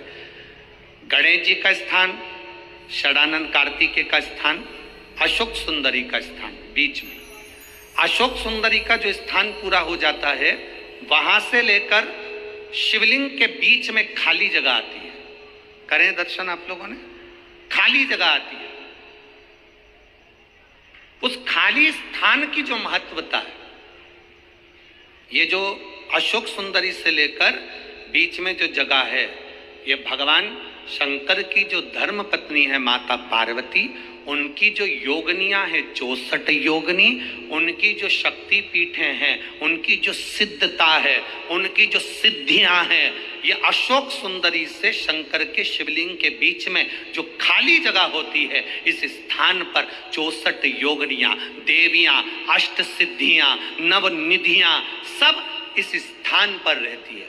इसलिए हमारे यहाँ शिव महापुराण की कथा कहती है, पूर्ण पूजन के बाद अगर कोई नारी, कोई पुरुष कोई बच्चा, कोई बुजुर्ग अपने मन की बात का स्मरण इस जगह पर हाथ को रखकर, जैसे किसी के हृदय पर हाथ रखते हैं तो दिल धड़कता हुआ स्मरण होता है, उसी तरह यहाँ स्पर्श करेंगे। और स्पर्श कर कर जब अपने मन की बात करते हैं तो देवाधिदेव महादेव नंदी के साथ आकर प्रदोष के दिन कार्य की सिद्धता पूर्ण करते हैं। उस स्थान की मूलता होती है, वो स्थान समझ में आएगी ना जगह? अरे बोलो तो जम के। नहीं समझ में आई हो तो एक बार फिर वापिस समझ लीजिए, फिर समझोगा। स्थान देखिएगा, अपने को भगवान की कृपा से यहाँ नागपुर में शंकर जी का शिवलिंग कोई ने कागज का बनाकर यहाँ जो भेजा, ये काम बाबा की कृपा से आप लोगों के स्मरण के लिए आया। देखिए जरा, गणेश जी का स्थान, कार्तिकेय जी का स्थान, बीच में ये आ गई अशोक सुंदरी की मोटी सी लाइन। अशोक सुंदरी की लाइन जहां खत्म होती है, वहां से जो शिवलिंग रखा है, इसके बीच की जो जगह है, ये जो बीच में अशोक सुंदरी के स्थान से लेकर शिवलिंग के स्थान के बीच में जो खाली जगह है, ये 64 योगनियां, अष्ट सिद्धियां, नवनिधियां, सब कुछ मेरे देवाधिदेव महादेव ने माता पार्वती को अपने चित्त वृत्ति के साथ यहां अनुमति प्रदान कर रखी है। वहां का स्पर्श, वहां का मात्र स्पर्श और हमारे दिल की बात, शंभो। कावड़ का एक नियम रहा है, आप लोगों के स्मरण में होगा। जितने भारत के भूमि के, इस विश्व के लोग, जितनी कथा कावड़ शिव महापुराण की कथा तिल्दा नेवरा में चल रही है, इसमें हम सुनेंगे कि कावड़ का नियम क्या होता है। कावड़ का जल किस जगह पर रख दिया जाए लाकर थोड़ा सा, कि जीवन में कभी संपदा की कमी ना हो जिंदगी में। कावड़ का एक नियम होता है कि कावड़ को ये कंधे से ये कंधे पर रखना है तो सिर के ऊपर से कभी नहीं लिया जाता। कावड़ का एक नियम है। कावड़ को इस कंधे से इस कंधे पर लाना है तो सामने से लाया जाता है, पीछे से लाया जाता है, और सिर पर से बार कर उसको वापिस नहीं लाते हैं। सिर पर से बार कर। कावड़ का एक नियम होता है, जिस नारी का, जिस व्यक्ति की संतान नहीं होती है, उसको कावड़ यात्रा करने से पहले अपनी गोदी में धान चावल को भरना पड़ता है। गोदी में उसको, जब तक महादेव के दरवाजे तक नहीं चली जाती, जब तक उसकी गोदी में वो धान चलते चलते उसकी झोली में वो हिलता रहता है। कावड़ का जल उसके कंधे पर रहता है, और जब वो कावड़, जिसकी औलाद नहीं, संतान नहीं, जब वो कावड़ का जल महादेव को चढ़ाती है तो पहले जल समर्पित करने के बाद फिर चावल के दाने बाबा के उस शिवलिंग पर समर्पित करती है कि बाबा मेरी गोदी में तू यहाँ तक लेकर आया है, ये गोदी खाली मत छोड़ना, मेरी गोदी भर देना, भले 25 साल हो गए। कावड़ यात्रा का नियम है, सिर पे से बार कर वापिस नहीं आती, सम्मुख से कावड़ निकल जाती। लंकाधिपति रावण को सुध पड़ी जब तुमरुका जी ने कहा, जाओ लंकेश, अगर तुम चाहते हो कि शंकर के शरीर में गंध पहुंची है, उस विष की गंध को समाप्त करना है, तो तुम जाकर महादेव को जल अर्पित करो सावन के महीने में। उसी को हमारे यहाँ कावड़ कहा गया। बेल पत्र के पत्र को तोड़ने से पहले एक नियम है कि बेलपत्र के पत्र को वृक्ष से जब तोड़ा जाता है तो सबसे पहले उसको मंत्र दिया जाता है। क्या कहा जाता है? ओम नमः शिवाय। बेलपत्र के पत्र को पेड़ पे से जब तोड़ा जाता है तो ओम नमः शिवाय का नाद किया जाता है। और बेलपत्र के पत्र में, इसमें तो वो नहीं है गुठी, बेलपत्र का जब पत्ता टूटता है तो यहाँ एक गूठी आ जाती है। देखा है आप लोगों ने? जम के तो बोलो, देखा है? तो बेलपत्र के पत्र में जो गूठी होती है, उसको भी जब तोड़ा जाता है, उस गूठी को जब अलग किया जाता है, तब भी शिव मंत्र उसको दिया जाता है। ओम नमः शिवाय,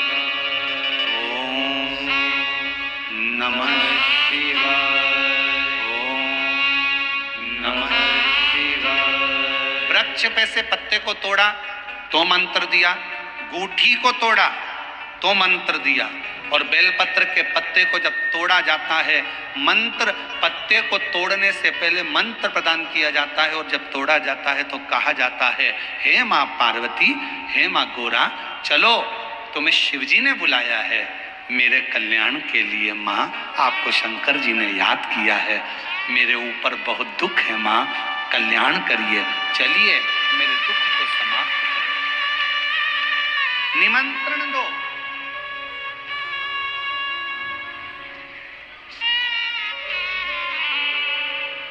पहले नंबर पर क्या देना है बेलपत्र के पत्र को तोड़ने से पहले?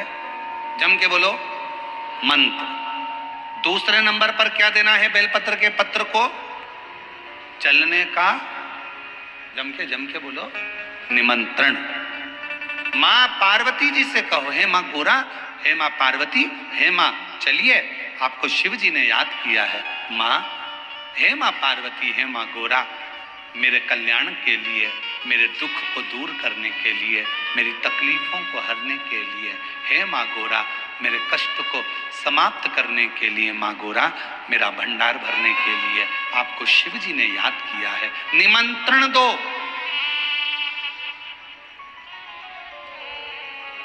लेकर आए, फिर गूठी तोड़ी, फिर मंत्र दिया, ओम नमः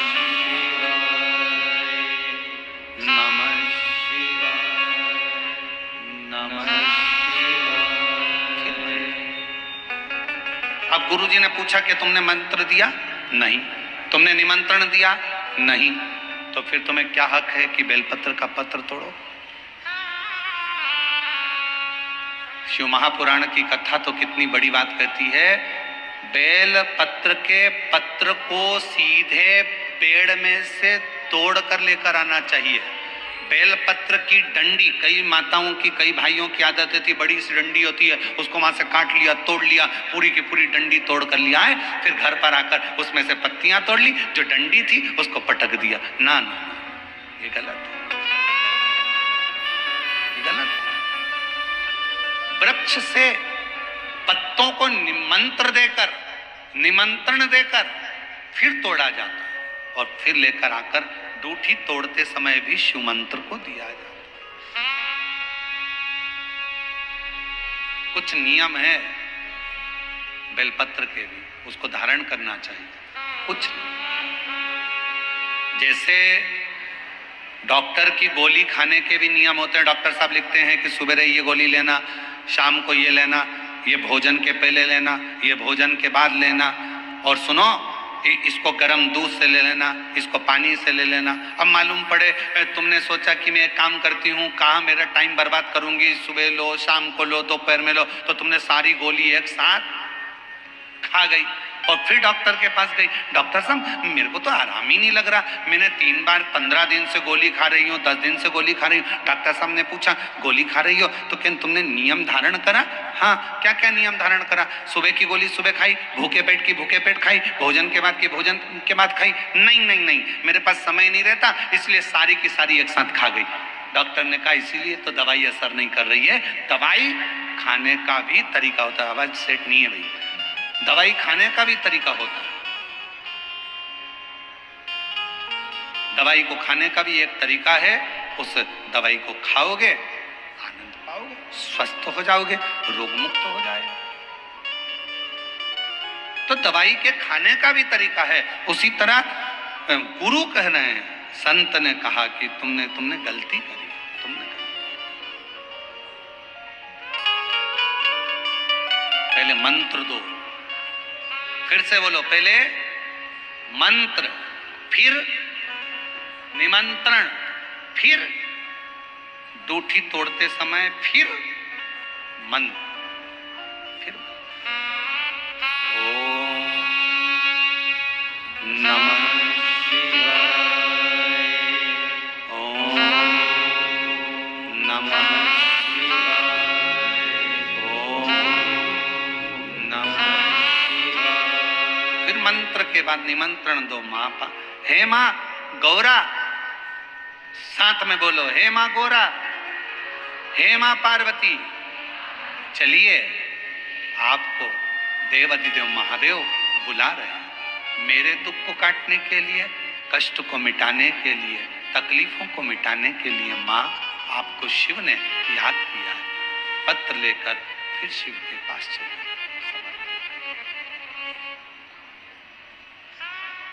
अच्छा, बड़ी खुशी होती है जब शंकर जी के मंदिर में कोई जाके झाड़ू लगाए, पोछा लगाए, तो उसको देखकर इसलिए प्रसन्नता होती है कि मेरे भोले बाबा की डायरी में इसकी तनख्वाह चालू हो गई।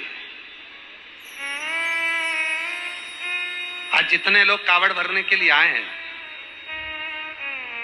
कुबेरेश्वर बाबा की इस पवित्र धरा पर, जितने भारत देश से लोग कावड़ भरने के लिए आ रहे हैं, रोज प्रतिदिन हजारों हजार शिव भक्त रोज कावड़ चढ़ा रहे हैं। और आज भी अगर आप लोग दर्शन कर रहे होंगे, जितने लोग आस्था चैनल पर कथा सुन रहे हैं, जितने फेसबुक यूट्यूब पर कथा सुन रहे हैं, जितने टीवी के सामने बैठकर कथा सुन रहे हैं, तो आज सावन के महीने की पहली सोमवारी है, पहला सोमवार है, और हजारों शिव भक्त बाबा की कावड़ ले लेकर आ रहे हैं। हजारों शिव, बोल बम बोल बम बोल बम बोल बम बोल बम बोल बम। और आप लोग जो बैठे हो वो भी लेके आए होंगे, बोल बम बोल बम बोल बम। हजारों शिव भक्त बाबा की कावड़ लेकर चले।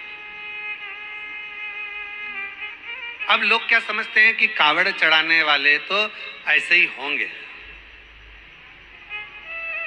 पर कोई पूछे कि कावड़ चढ़ाने का फल क्या है, तो कहा यह ज्वाइनिंग लेटर है। कंपनी में जॉब करने के लिए, सरकार में जॉब करना है या कंपनी में जॉब करना है, किसी बैंक में जॉब करना है या हॉस्पिटल में जॉब करना है या किसी बिल्डिंग में जॉब करना है, कहीं पर भी आप जॉब कर रहे हैं, नौकरी कर रहे हैं, तो उसका ज्वाइनिंग लेटर कहां से मिलेगा? तो कहा अगर किसी कंपनी में आप जॉब कर रहे हैं तो उसका ज्वाइनिंग लेटर आपको सावन के महीने से जो 2 लोटा जल आप शिव जी को चढ़ाते हो, बस वो 2 लोटा जल से आपका ज्वाइनिंग लेटर मिल जाता है। इसके बाद तनख्वाह देना मेरा भोले बाबा चालू कर देता है, मेरा शिव जी चालू तनख्वाह, भोलेनाथ तनख्वाह देना प्रारंभ कर दे, शिव जी तनख्वाह देना प्रारंभ कर दे।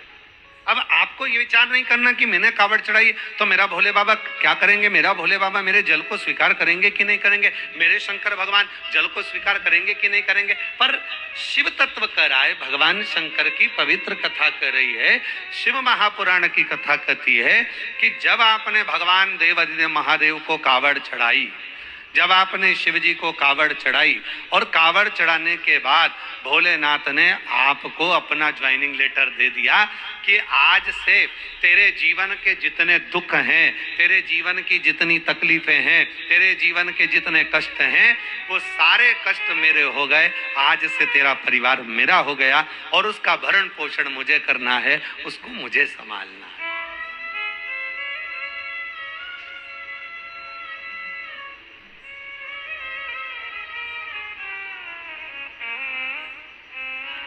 हम तो बाबा के भरोसे चलते हैं, हम तो बाबा के भरोसे चलते हैं। ये दुनिया वाले जलते हैं, ये दुनिया वाले जलते हैं। भोले बाबा के भरोसे चलते हैं, डमरू वाले के भरोसे चलते हैं। सीहोर वाले के भरोसे चलते हैं, सीहोर वाले के भरोसे चलते हैं। हम तो बाबा के भरोसे चलते हैं, हम तो बाबा के भरोसे चलते हैं। बस यही। आज अगर हम देव अधिदेव, आप हरिद्वार जा रहे हो, नीलकंठ पर कावड़ चढ़ा रहे हो, आप काशी जा रहे हो, गंगा जी का जल भरकर कावड़ चढ़ा रहे हो, आप देवघर जा रहे हो, जल भरकर कावड़ चढ़ा रहे हो, आप महाकालेश्वर जा रहे हो, छिपरा का जल भरकर, नर्मदा जी का जल भरकर कावड़ चढ़ा रहे हो, आप ओमकारेश्वर जा रहे हो, वहां जल भरकर चढ़ा रहे हो, आप सीहोर आ रहे हो, मां सीवन का जल भरकर कावड़ चढ़ा रहे हो, जल खुश होकर जाना बाबा के भरोसे और कहकर जाना, बाबा आज से मेरा ज्वाइनिंग लेटर मिल गया, अब आज से मेरी तनख्वाह निश्चित हो गई। और नौकरी पक्की करो भोले जी, मेरी नौकरी पक्की करो, और पक्की के साथ में तनख्वाह की नक्की करो भोले जी, मेरी नौकरी पक्की करो। साथ में बाबा से ये भी प्रार्थना करना कि अब मेरी तनख्वाह नक्की कर दीजिए, अब मुझे कोई टेंशन ना हो, मेरे जीवन का सारा दुख, मेरे जीवन की सारी तकलीफें, मेरे जीवन का सारा कष्ट, मेरे जीवन की सारी परेशानियां सब आपकी, अब हमारा कुछ भी नहीं है। आज से जिस कंपनी में हम जॉब करते हैं, जिस कंपनी में हम नौकरी करते हैं, उस कंपनी में ही संपूर्णता रहती है कि आपकी अब जवाबदारी हमारी है। ईश्वर महादेव, जो व्यक्ति पथभ्रष्ट हो जाए, जैसे मदिरा के नशे में पड़ गया, कहीं जुए में पड़ गया, कहीं मांसाहार में पड़ गया, कहीं व्यसन में पड़ गया, कहीं गलत काम में अगर कोई जा रहा है, तो श्रम्भेश्वर महादेव के नाम से काली तिल भगवान शिव को समर्पित करी जाती है। महाराज काली तिल को वापस उठाकर ले आते हैं, उसी काली तिल को जो मदिरा का नशा करने वाला होता है या जो गलत व्यसन में डूबा हुआ होता है, उसको वो सुबह के समय अगर नहीं खाता तो भोजन के साथ उसको दिया जाए। श्रम्भेश्वर महादेव, एक बेलपत्री का भी बहुत अच्छा प्रयोग है श्रम्भेश्वर महादेव का। मदिरा पीने वालों के लिए, मांसाहार, व्यसन में, जुए में, वेश्यावृत्ति में, पर नारी में, गलत जगह पर जो डूबे रहते हैं उनके लिए, पहले की कथा में उसका वर्णन किया है बेलपत्री का। श्रम्भेश्वर महादेव, एक बार सब बोलेंगे, कौन से महादेव? श्रम्भेश्वर महादेव। फिर जम के बोल लो एक बार, श्रम्भेश्वर महादेव। जब हमारे घर में क्रोध बढ़ता है या कोई गलत कार्य में जाने लगता है, तो श्रम्भेश्वर महादेव का हमें शरणागति लेना चाहिए, श्रम्भेश्वर महादेव का पूजन करना चालू कर देना चाहिए। कई लोग कहते महाराज जी ये श्रम्भेश्वर महादेव का मंदिर कहाँ मिलेगा, हम कहाँ पूजन करने जाए? कहीं नहीं जाना, तुम्हारे घर के पास में जो शंकर जी का मंदिर है वहीं जाओ, उसी देवालय में, उसी मंदिर में जाओ, श्रम्भेश्वर महादेव के नाम से जल चढ़ाना प्रारंभ करेंगे। वो जल जो गलत संगत में पड़ा हुआ है उसका आचमन कराना प्रारंभ करेंगे, अपने आप उसकी धीरे धीरे बुद्धि सुधरना प्रारंभ हो जाएगी। ऐसा श्रम्भेश्वर महादेव का है। कुछ स्थान हमारे यहाँ पर बड़े सुंदर सुंदर स्थान निश्चित किए गए हैं, जैसे कैंसर आदि के मरीज के लिए हम लोग पहले भी कहते हैं कि त्रिजुगी नारायण का जल बड़ा महत्व रखता है।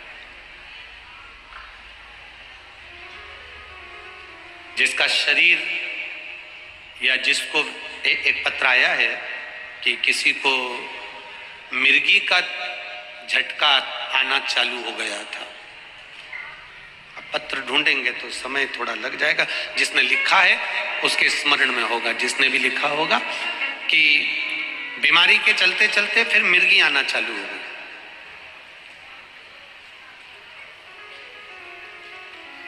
जिसने भी लिखा है वो दोनों हाथ एक बार हिला देना। जिसके लिए भी लिखा हुआ वो इतना ध्यान नहीं आ रहा, तो उनको मिर्गी का झटका आना प्रारंभ हुआ। अब मिर्गी का झटका आना प्रारंभ हुआ, कई महीने निकल गए, मिर्गी के झटके बंद नहीं हो रहे। तब उन्होंने पत्र में लिखा है कि श्रम्भेश्वर महादेव का आपने जो वर्णन करा था 31 बेलपत्र वाला, गुरुजी हमने वो 31 बेलपत्र वाला प्रयोग करना प्रारंभ करा, और उन्होंने पत्र में लिखा है कि मिर्गी के झटके भी बाबा की कृपा से ठीक हो गए हैं, अब कोई झटके उनको आ नहीं। श्रम्भेश्वर महादेव का जो वर्णन है, श्रम्भेश्वर महादेव का जो गुणगान है, ये कोई साधारण नहीं है।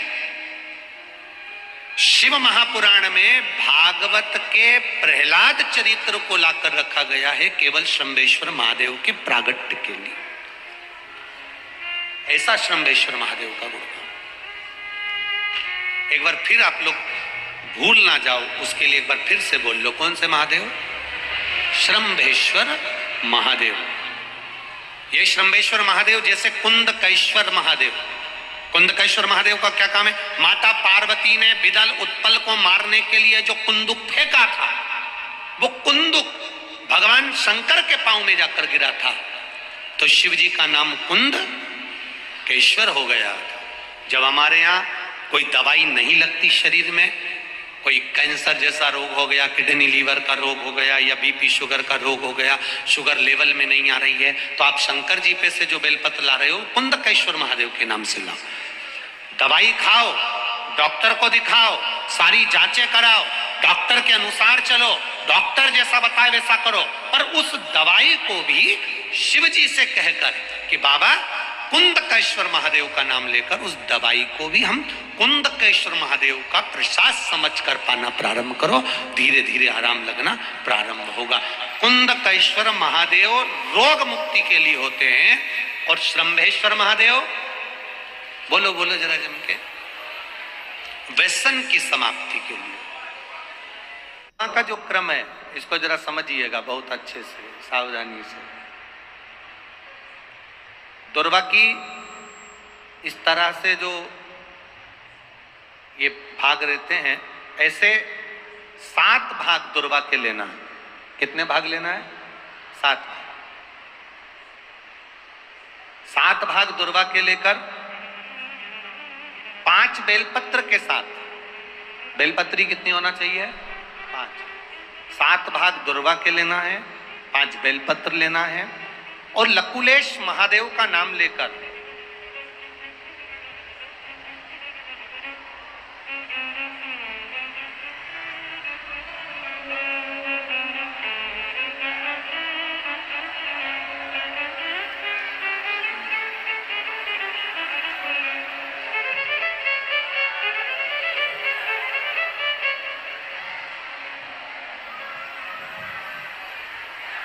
बोल काशी विश्वनाथ भगवान की जय।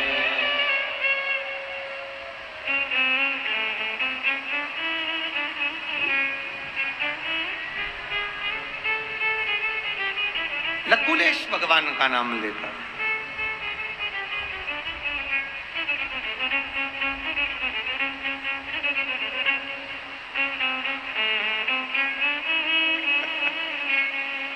अरे लुटा दिया भंडार काशी वाले ने, कर दिया माला काशी वाले ने।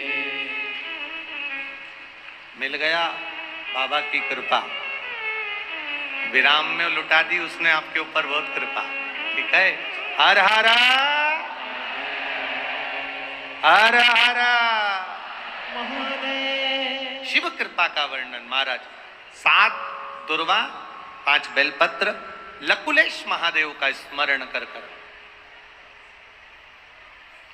भगवान शिव का स्मरण कर कर, शंकर भगवान पर प्रदोष या सोमवार की अष्टमी या शिवरात्रि के दिन भगवान देवाधिदेव महादेव के शिवलिंग के ऊपर अपने हृदय की कामना कर कर भगवान शिव को समर्पित कर, बाबा देवाधिदेव महादेव को समर्पित कर, वो सुख का देने वाला।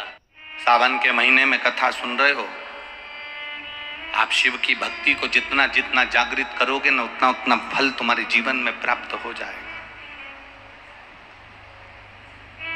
बारिश का समय चल रहा है, एक बेलपत्र आप अगर शंकर भगवान को रोज चढ़ाते हो, एक बेलपत्र शिव जी को रोज समर्पित करते हो, तो मन में एक संकल्प इस बारिश के मौसम में, इस सावन के महीने में एक संकल्प भी तुम्हारे भीतर आना चाहिए कि एक बेलपत्र अगर मैं शंकर भगवान को चढ़ाती हूं, मैं जिंदा हूं, तब तक तो तो देवाधिदेव महादेव को बेलपत्र चढ़ाऊंगी, पर मेरे मरने के बाद मेरे बच्चों ने, मेरी बेटी ने, मेरे दामाद ने, मेरे बेटे ने, मेरी बहू ने, पोता पोती ने शंकर जी पे बेलपत्र नहीं चढ़ाई तो मरने से पहले ऐसा काम कर जाना, जैसे बीमा कर कर जाते हो तो बीमे की रकम तुम्हारे घर के लोगों को मिलती है, जमा तुम करते हो, रकम तुम्हारे परिवार वालों को मिलती है, उन परिवार वालों का भला कर कर जाते हो, उसी तरह एक भला अपना भी कर कर जाना और संसार सागर का भी कर कर जाना। मेरे मरने के बाद बेलपत्र कौन चढ़ाएगा, इसलिए एक बेलपत्र का पेड़ लगा कर जाना, उस पेड़ की बेलपत्र कोई भी तोड़कर महादेव को चढ़ाएगा, फल तुझे ही मिलेगा।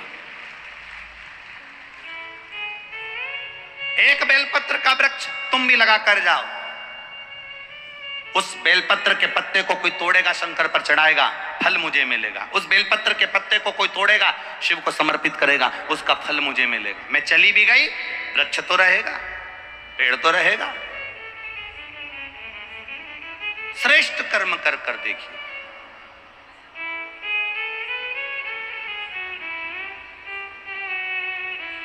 और जब श्रेष्ठ कर्म हम करेंगे तो उसका सुख हमको मिलेगा, निश्चित प्राप्त होगा।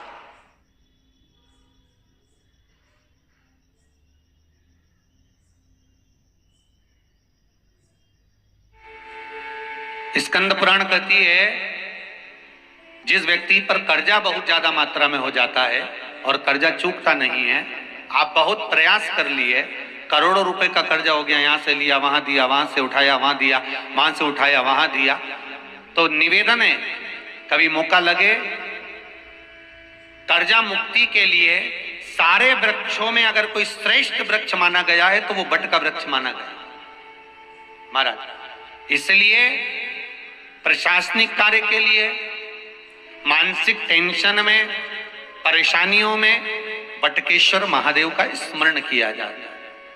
और यदि निवेदन करूंगा बहुत ज्यादा, यदि आपको कर्जा हो गया, बहुत ज्यादा कर्जा हो गया और वो कर्जा चूक ही नहीं रहा, तो थोड़े दिन बड़ के पेड़ के नीचे आप बटकेश्वर महादेव के लिए एक लोटा पानी, उसमें थोड़ा सा पिसा हुआ चावल पीस के गला लेना चावल को और पीस लेना, पीस के उस पानी में मिला लेना और मिलाकर उसमें थोड़ी सी हल्दी पिसी हुई डालकर बटकेश्वर महादेव के नाम से बड़ के पेड़ के नीचे अपनी कामना कर कर जो कर्जा हुआ है उस कर्जे का भान देते हुए, स्मरण देते हुए छोड़ दीजिए।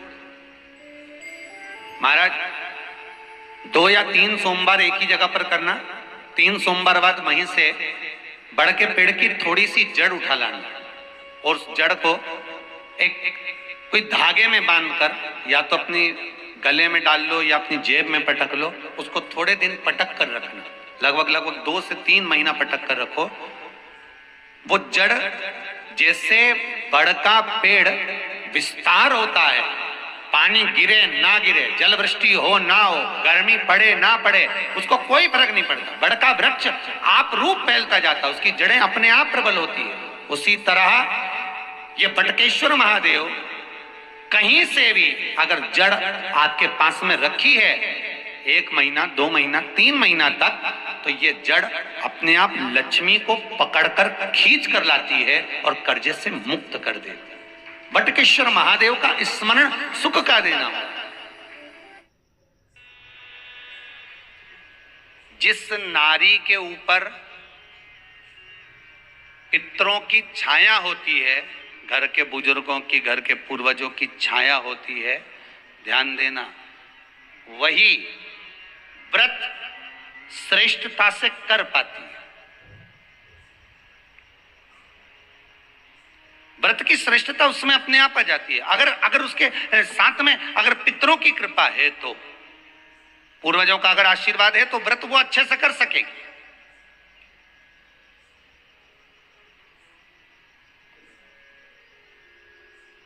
और सहज भाषा में समझ लीजिए, बहुत अच्छे से समझना इस बात को, कि मान लो एक सरल भाषा में आप और अच्छे से समझिए उसको, बहुत अच्छे से,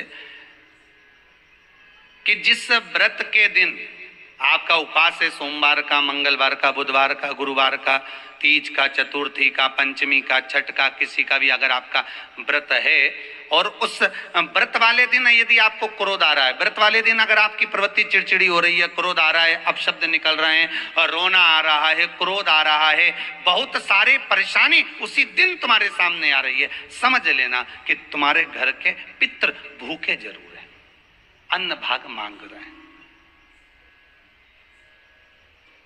एक बात पहले भी कही थी, शायद आपको ध्यान में होगा, रात्रि को सोने के बाद, विश्राम के बाद, एक बार कहा था, आप लोगों को याद होगा कि सोने के बाद में 2 घंटे के अंदर अगर आपकी नींद खुलती है और खुलने के बाद यदि आपको भूख लग रही है, प्यास लग रही है, तो समझ लेना कि आपके पितर, आपके पूर्वज भूखे हैं, अन्न का भाग मांग रहे हैं, पानी पीने को मांग रहे हैं। उससे नहीं समझ सकते तो व्रत से समझो।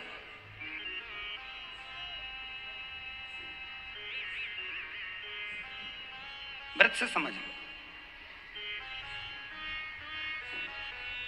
मान लो आपने व्रत किया और आपकी प्रवृत्ति चिड़चिड़ हो रही है, क्रोध आ रहा है, अपशब्द निकल रहे हैं, ताने निकल रहे हैं, या कोई कुछ कहकर चले गया और आपकी आंखों में अश्रु भर रहे हैं, आपकी आंखों में आंसू आ रहे हैं, तो वो श्रेष्ठ व्रत नहीं हो सकता, उसमें दुख है।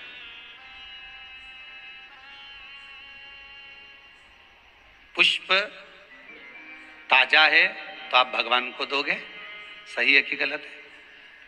केला अच्छा है तो भगवान को दोगे, वो काला पड़ गया तो तुम भगवान को दोगे क्या? अंदर से गल चुका है तो भगवान को दोगे क्या? नहीं, आप भगवान को दोगे।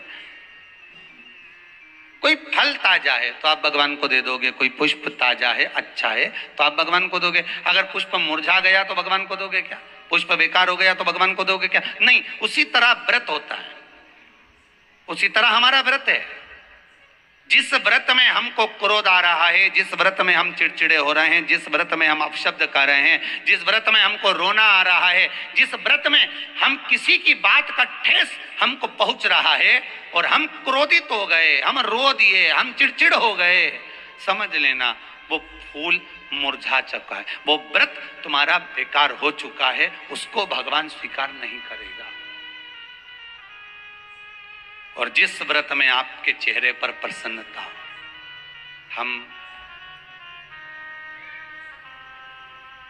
इस व्यासपीठ से कहना चाहेंगे कि जितने भी यजमान यहाँ कथा करवाने आते हैं, जितने भी यजमान यहाँ पहुँचते हैं या ऑनलाइन वहीं से बैठकर पूजन कर कर कथा करवाते हैं, हम उनको भी कहते हैं कि 7 दिन की आपकी शिव महापुराण की कथा है, 5 दिन की आपकी शिव महापुराण की कथा है, 9 दिन की आपकी शिव महापुराण की कथा है। शंकर की कथा, चाहे भागवत कथा हो, चाहे रामायण कथा हो, रामचरितमानस हो, चाहे गीता हो, जिस पुराण को आप बचवा रहे हो, जिस पुराण को आप करवा रहे हो, जो करवाने वाला होता है उसके चेहरे पर स्माइल होना चाहिए, प्रसन्नता होना चाहिए। क्यों? क्योंकि इस पुराण को आप अकेले नहीं सुन रहे, इस पुराण को आपके पितृलोक में विराजमान पितृ पूर्वज भी श्रवण कर रहे हैं। जितनी आपकी चेहरे पर प्रसन्नता होगी उतनी आपके पूर्वज भर भर कर आशीर्वाद देंगे। 7 दिन तक, जब तक आप कथा का रसस्वादन कर रहे हो, कथा श्रवण कर रहे हो, 7 दिन तक आपके चेहरे पर अगर प्रसन्नता है तो पूर्वजों का आशीर्वाद आप पर बना हुआ है। आप पर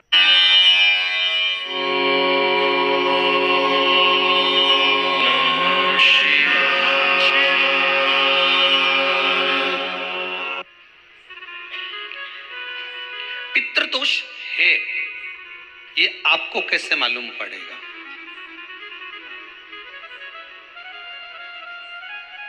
पितृ भूखे हैं, इसका तो वर्णन हमने पहले कर दिया कि रात्रि को जब आप सोने के बाद में 1-1.5 घंटे बाद अगर आपकी नींद खुल जाए, 1 घंटा 1.5 घंटा आप सो लिए, उसके बाद जो नींद खुली तो 1-1.5 घंटे तक अगर आपको नींद नहीं आ रही है, रात्रि को सोने के बाद में 1 घंटे बाद जब उठे तो आपको प्यास लग गई, भूख लगने लगी, प्यास लगने लगी कि मेरे को पानी पीना पड़ेगा, घबराहट हो रही, पानी पीना पड़ेगा। 1-1.5 घंटे सोने के बाद अचानक नींद खुले और आपको प्यास लगे, समझ लेना आपके पितृ भूखे हैं और प्यासे हैं।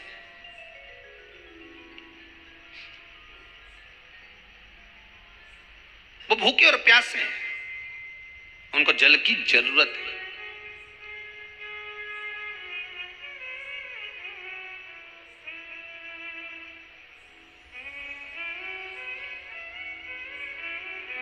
किसी भी नदी में, सरोवर में, कुंड में, बावड़ी में, तालाब में, आप तीर्थ में जाकर जब स्नान करते हैं तो स्नान करने के बाद एक काम का नियम बना लो कि अपने हाथ की अंजलि में जल लेकर अपने पूर्वजों को देना। प्यासे रहते हैं, भाग मांगते हैं।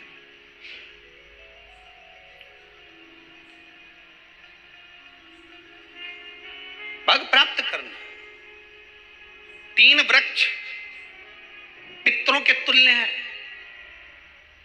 नैमिषारण्य की कथा में भी कहा था 3 वृक्ष पितरों के तुल्य हैं। पहला पीपल, दूसरा बट वृक्ष, तीसरा बेलपत्र का वृक्ष। ये पितरों के तुल्य हैं। अगर आपको रात्रि में नींद नहीं आ रही है, ऐसा लगता है कि रात्रि को 1 घंटा 1.5 घंटा सोने के बाद कुछ गलत गलत विचार आने लगते हैं, नींद सुबह 3 बजे तक 4 बजे तक नहीं आती, 4 बजे के बाद फिर नींद आती है, तो एक प्रैक्टिकल जरूर कर देखना। एक प्रैक्टिकल करने में क्या जाता है? प्रयास करने में क्या कुछ जाता है क्या?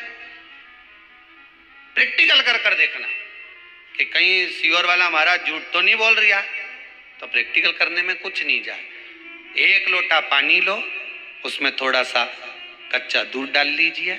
श्राद्ध पक्ष चल रहा है, बेलपत्री का पेड़ या पीपल का पेड़ या बट का पेड़, इन पेड़ के नीचे ले जाकर उस दूध को दोपहर में सुबह 10 बजे से लेकर 12 बजे के बीच में ले जाकर चढ़ा दीजिए। रात्रि को फिर ना आपको प्यास लगेगी, ना भूख लगेगी। नींद एक बार लगी तो सुबह ही खुलेगी। प्रैक्टिकल करने में क्या जाता है? पानी डालने में तुम्हारा कुछ जाएगा? अरे बोलो तो सरी, हमें 10 रुपया का दूध जरूर उसमें, और तुम इतनी चतुर हो, इतना सारा दूध थोड़ी डालोगी, तो 2 चम्मच डालोगे। कहाँ तुम इतना डालने वाली हो?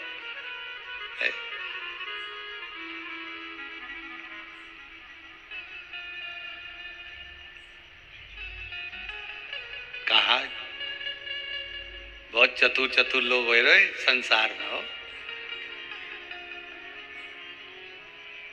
भले पूजन पाठ नहीं करे, पर कहीं का एकदम मिलने आ जाए ना, क्या अम्मा जी है क्या पाठ कर रही है, फिर वो भी बैठ गई तुरंत, अभी तो सोई थी।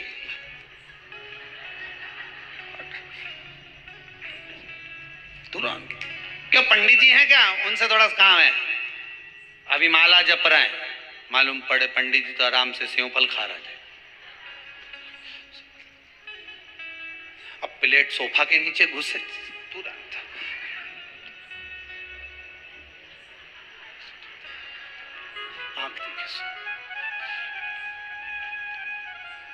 प्रैक्टिकल करने में क्या जाता है? कुछ भी नहीं बिगड़ेगा। ये तो बस जल डालोगे तुम्हारा ही कुछ अच्छा हो सकता है, बाबा की कृपा है।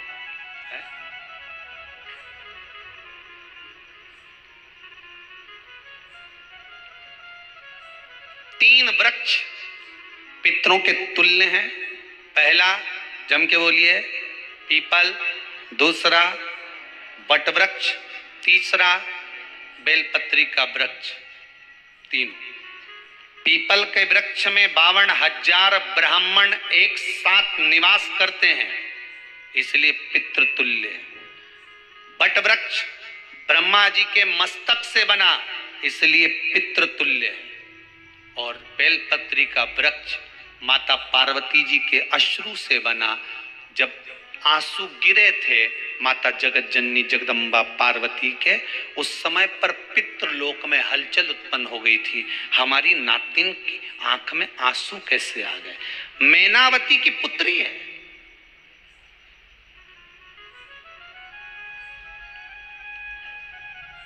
पितरों की नातिन, इसकी अश्रु कैसे गिर गए? पार्वती जी ने कहा ये आंसू नहीं, मेरा पुण्य भाग प्रकट करती हूं बेलपत्री के रूप में। तो पितरों ने वर दिया था कि ये बेलपत्री का वृक्ष हमारा आशीर्वाद है इसके नीचे अगर कोई दीप लगाता है, शिव को स्पर्श कर चढ़ाता है, उसके पितरों की शांति होगी। हम स्वयं उसको आशीर्वाद देने के लिए पधारेंगे। बेलपत्र का वृक्ष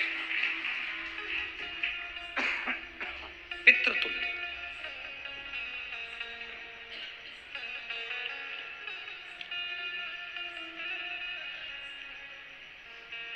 तो रात्रि को अगर भूख लग रही है, प्यास लग रही है, तो पितृदोष।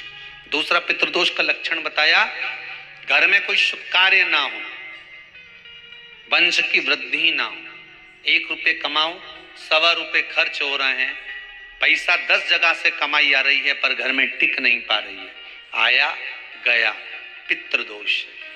जरा सी कटोरी पड़ी है, उसके पीछे विवाद चालू हो जाए, पानी ढुल गया, उसके पीछे विवाद हो जाए, या छोटी छोटी बात में घर में क्लेश मचा हुआ है, पितृदोष है। समझ लो हमारे पूर्वज हमसे खुश नहीं, प्रसन्न नहीं। कोई कहता है गुरुजी श्राद्ध बड़े बेटे को करना चाहिए कि छोटे को करना चाहिए? शिव महापुराण की कथा कहती है, अगर जायदाद का पूरा हिस्सा बड़े ने लिया हो और तुमने अपनी माता का दूध ना पिया हो तो एक ही को कर लेने दो। अगर माता का दूध पिया है और अगर एक अंगूठी भी ली है, जरा सा एक कपड़ा भी अगर सास का लिया है, तो श्राद्ध तो तुझे करना ही पड़ेगा, करना ही पड़ेगा। तूने मेरा दूध पिया है तो बिल्कुल जम के तो बोलो। अगर तुमने उनका कुछ खाया है तो अब एक काम और हो सकता है, गुरुजी वो श्राद्ध अगर हम नहीं करें और बड़े भैया करें और हम उन्हीं के यहाँ चले जाएं तो चले जा, मना कौन कर रहा है? पूड़ी का तेल तू ले जा,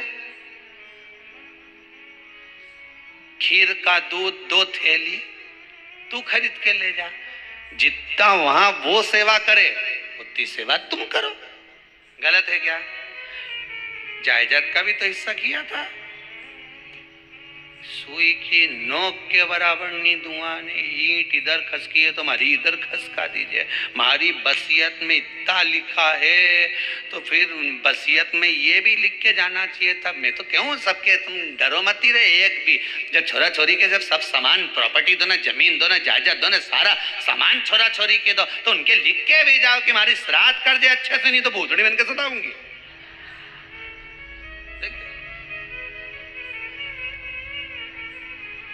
श्राद्ध करो। कितना दिया तुमको? बोलो, ईमानदारी से बोलना, कितना दिया? ढेरों। और एक बात बहुत अच्छे से कहूंगा, आप लोगों के जीवन में उतरे। अगर मायके में भाई, मायके में भाभी, मायके के लोग अगर आपके माँ बाप का श्राद्ध नहीं करते हैं तो बेटी भी अपने माता पिता का श्राद्ध कर सकती है। उसने भी दूध पिया है अपने माता पिता का, पर वो श्राद्ध का भोजन कौन कराएगा? बेटी का पुत्र हो, बेटी की पुत्री हो, वो कराए। और नाम वो नाना नानी का ले ले, करे। अगर वो नहीं कर रहे हैं, वो नहीं संभालते, वो नहीं जानते, तो आप करो, तो करे। 2 भाग होते हैं।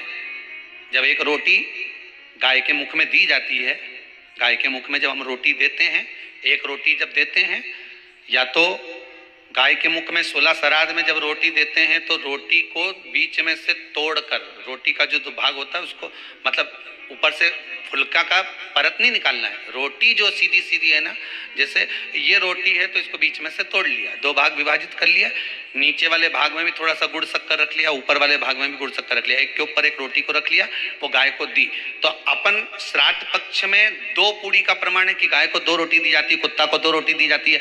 2 पूड़ी रख के देते भी नहीं देते? आप लोग तो देते होगे, 2 पूड़ी के ऊपर पूड़ी रखकर, थोड़ा सा मीठा रखकर, नमकीन रखकर, कुत्ते को भी देते, 2 पूड़ी तोड़कर कागा को भी देते। 2 पूड़ी का प्रमाण कहां से आया?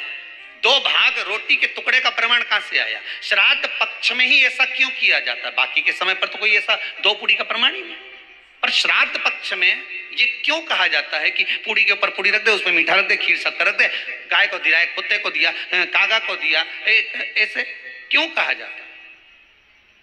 उसका कारण क्या होता है? उसका केवल एक कारण है, जो नारी ने भोजन का निर्माण करा है, जो घर की बहू भोजन बनाई है, जो घर की बेटी ने भोजन बनाया है, घर की माता ने भोजन बनाया है।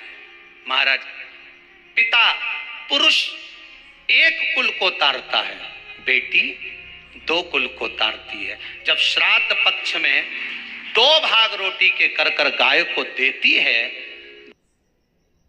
तो 1 भाग तो उसके ससुराल वालों को मिलता है।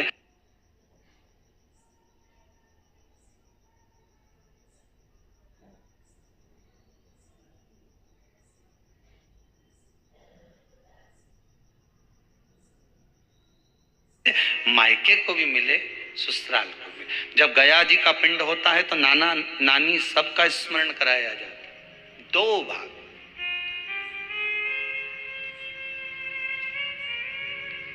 पुण्यता प्राप्त। अब लोगों को मालूम तो है नहीं कि 2 पूड़ी क्यों रखते हैं, उसका कारण वर्णित है शास्त्रों। दोनों पक्ष तारने के लिए, दोनों पक्ष का स्मरण कराने के लिए। महाराज, बिंदु प्रेत योनि में पड़ा, चंचुला देवी उनके मोक्ष का प्रयोजन कर रही है, प्रयास करती। क्या करा जाए कि इनको मोक्ष मिल जाए? कहा शिव महापुराण की कथा। पार्वती मैया की सहेली बन गई और पार्वती मैया ने शिव महापुराण में प्रेत योनि से मुक्त होने के लिए कहा, तुम रुका जी के यहाँ जाओ, देवऋषि नारद के पास जाओ। नारद जी ने तुमरुका जी के पास भेज दिया। क्यों? नारद जी जानते हैं मैं कथा नहीं कह सकता, मैं कथा सुन सकता हूं पर कह नहीं सकता। कहने के लिए मुझे बैठना पड़ेगा, सुनने के लिए हो सकता है कि मैं चले जाऊं, वापिस आकर बैठ जाऊं।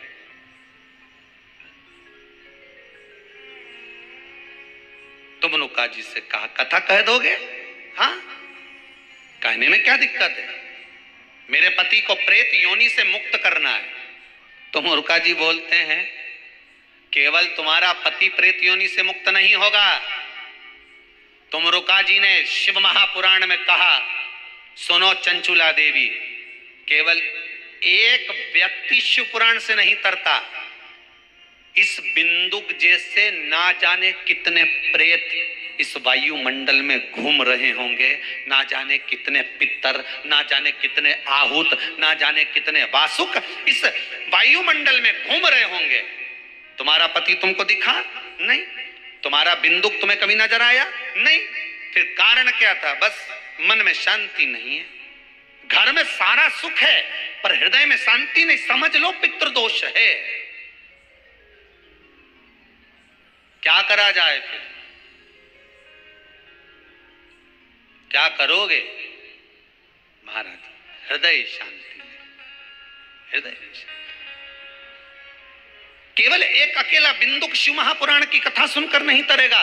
तुमरुका जी कहते हैं जिस समय पर मैं शिव महापुराण की कथा कहूंगा, सुनो चंचुला देवी, इस संसार के इस भूमंडल पर मृत्यु लोक में जितने भी जीव इस संसार सागर में भटक रहे होंगे, शिव महापुराण की कथा सुनकर वो भी तर जाएंगे। ये अकेली बिंदु को तारने वाली नहीं है, इस मृत्यु लोक में जो विराजमान। आज भी नियम है महाराज, श्राद्ध का भोजन टेबल पर नहीं कराया जाता, श्राद्ध का भोजन ब्राह्मण को कुर्सी पर बिठाकर नहीं कराया जाता, श्राद्ध का भोजन किसी जाता। श्राद्ध का भोजन आज भी प्रमाण है कि ब्राह्मण के लिए भूमि पर आसन लगना चाहिए और जमीन पर बैठकर कराना चाहिए। तब क्यों? क्योंकि इस भूमि पर बैठकर जब भोजन कराएंगे, इसी भूमि से ना जाने कितने पितर गए, कितने तर्पण हुए, कितनी तिलांजलि हुई, इसी भूमि से, इस रज से, इस कण से ना जाने कितने जीव चल गए। अब लकड़ी पर या टेबल पर या कुर्सी पर बैठकर ब्राह्मण को भोजन कराने का प्रमाण नहीं है। अब आपका फैशन ज्यादा हो गया तो बात दूसरी है। पंडित जी ऊपर बैठ के खा लोगे क्या?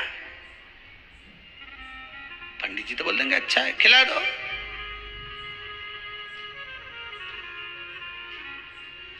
ऊपर बैठ के क्यों? वो झुकने में थोड़ी सी कमर लचक जाए, क्योंकि खीर परसेगी तो झुकना पड़ेगा। अब ब्राह्मण अगर भोजन करने आसन पर बैठेगा, तुम अगर थोड़ा झुककर परसोगी, ब्राह्मण के सम्मुख में आप थोड़ा सा भोजन कराते समय झुकोगी। जरा विचार करिए, यशोदा मैया के घर में संतान नहीं थी।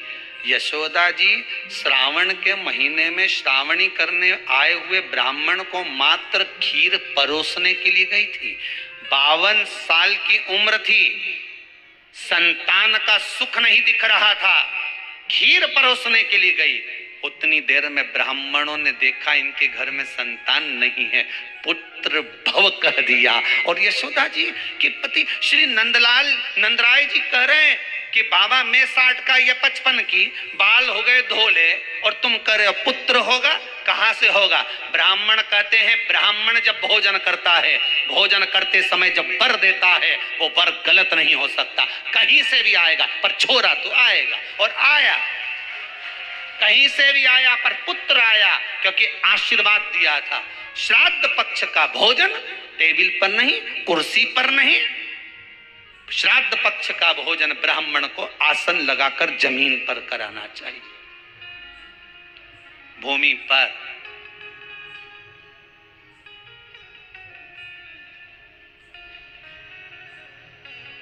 अब आजकल के ब्राह्मण भी थोड़े नीचे,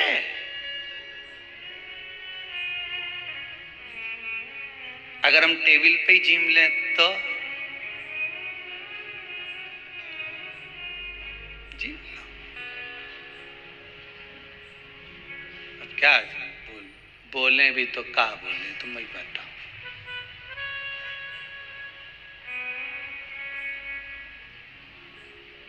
थोड़ा सा भाग भूमि का हो महाराज। तर्पण तिलांजलि सब भूमि पर।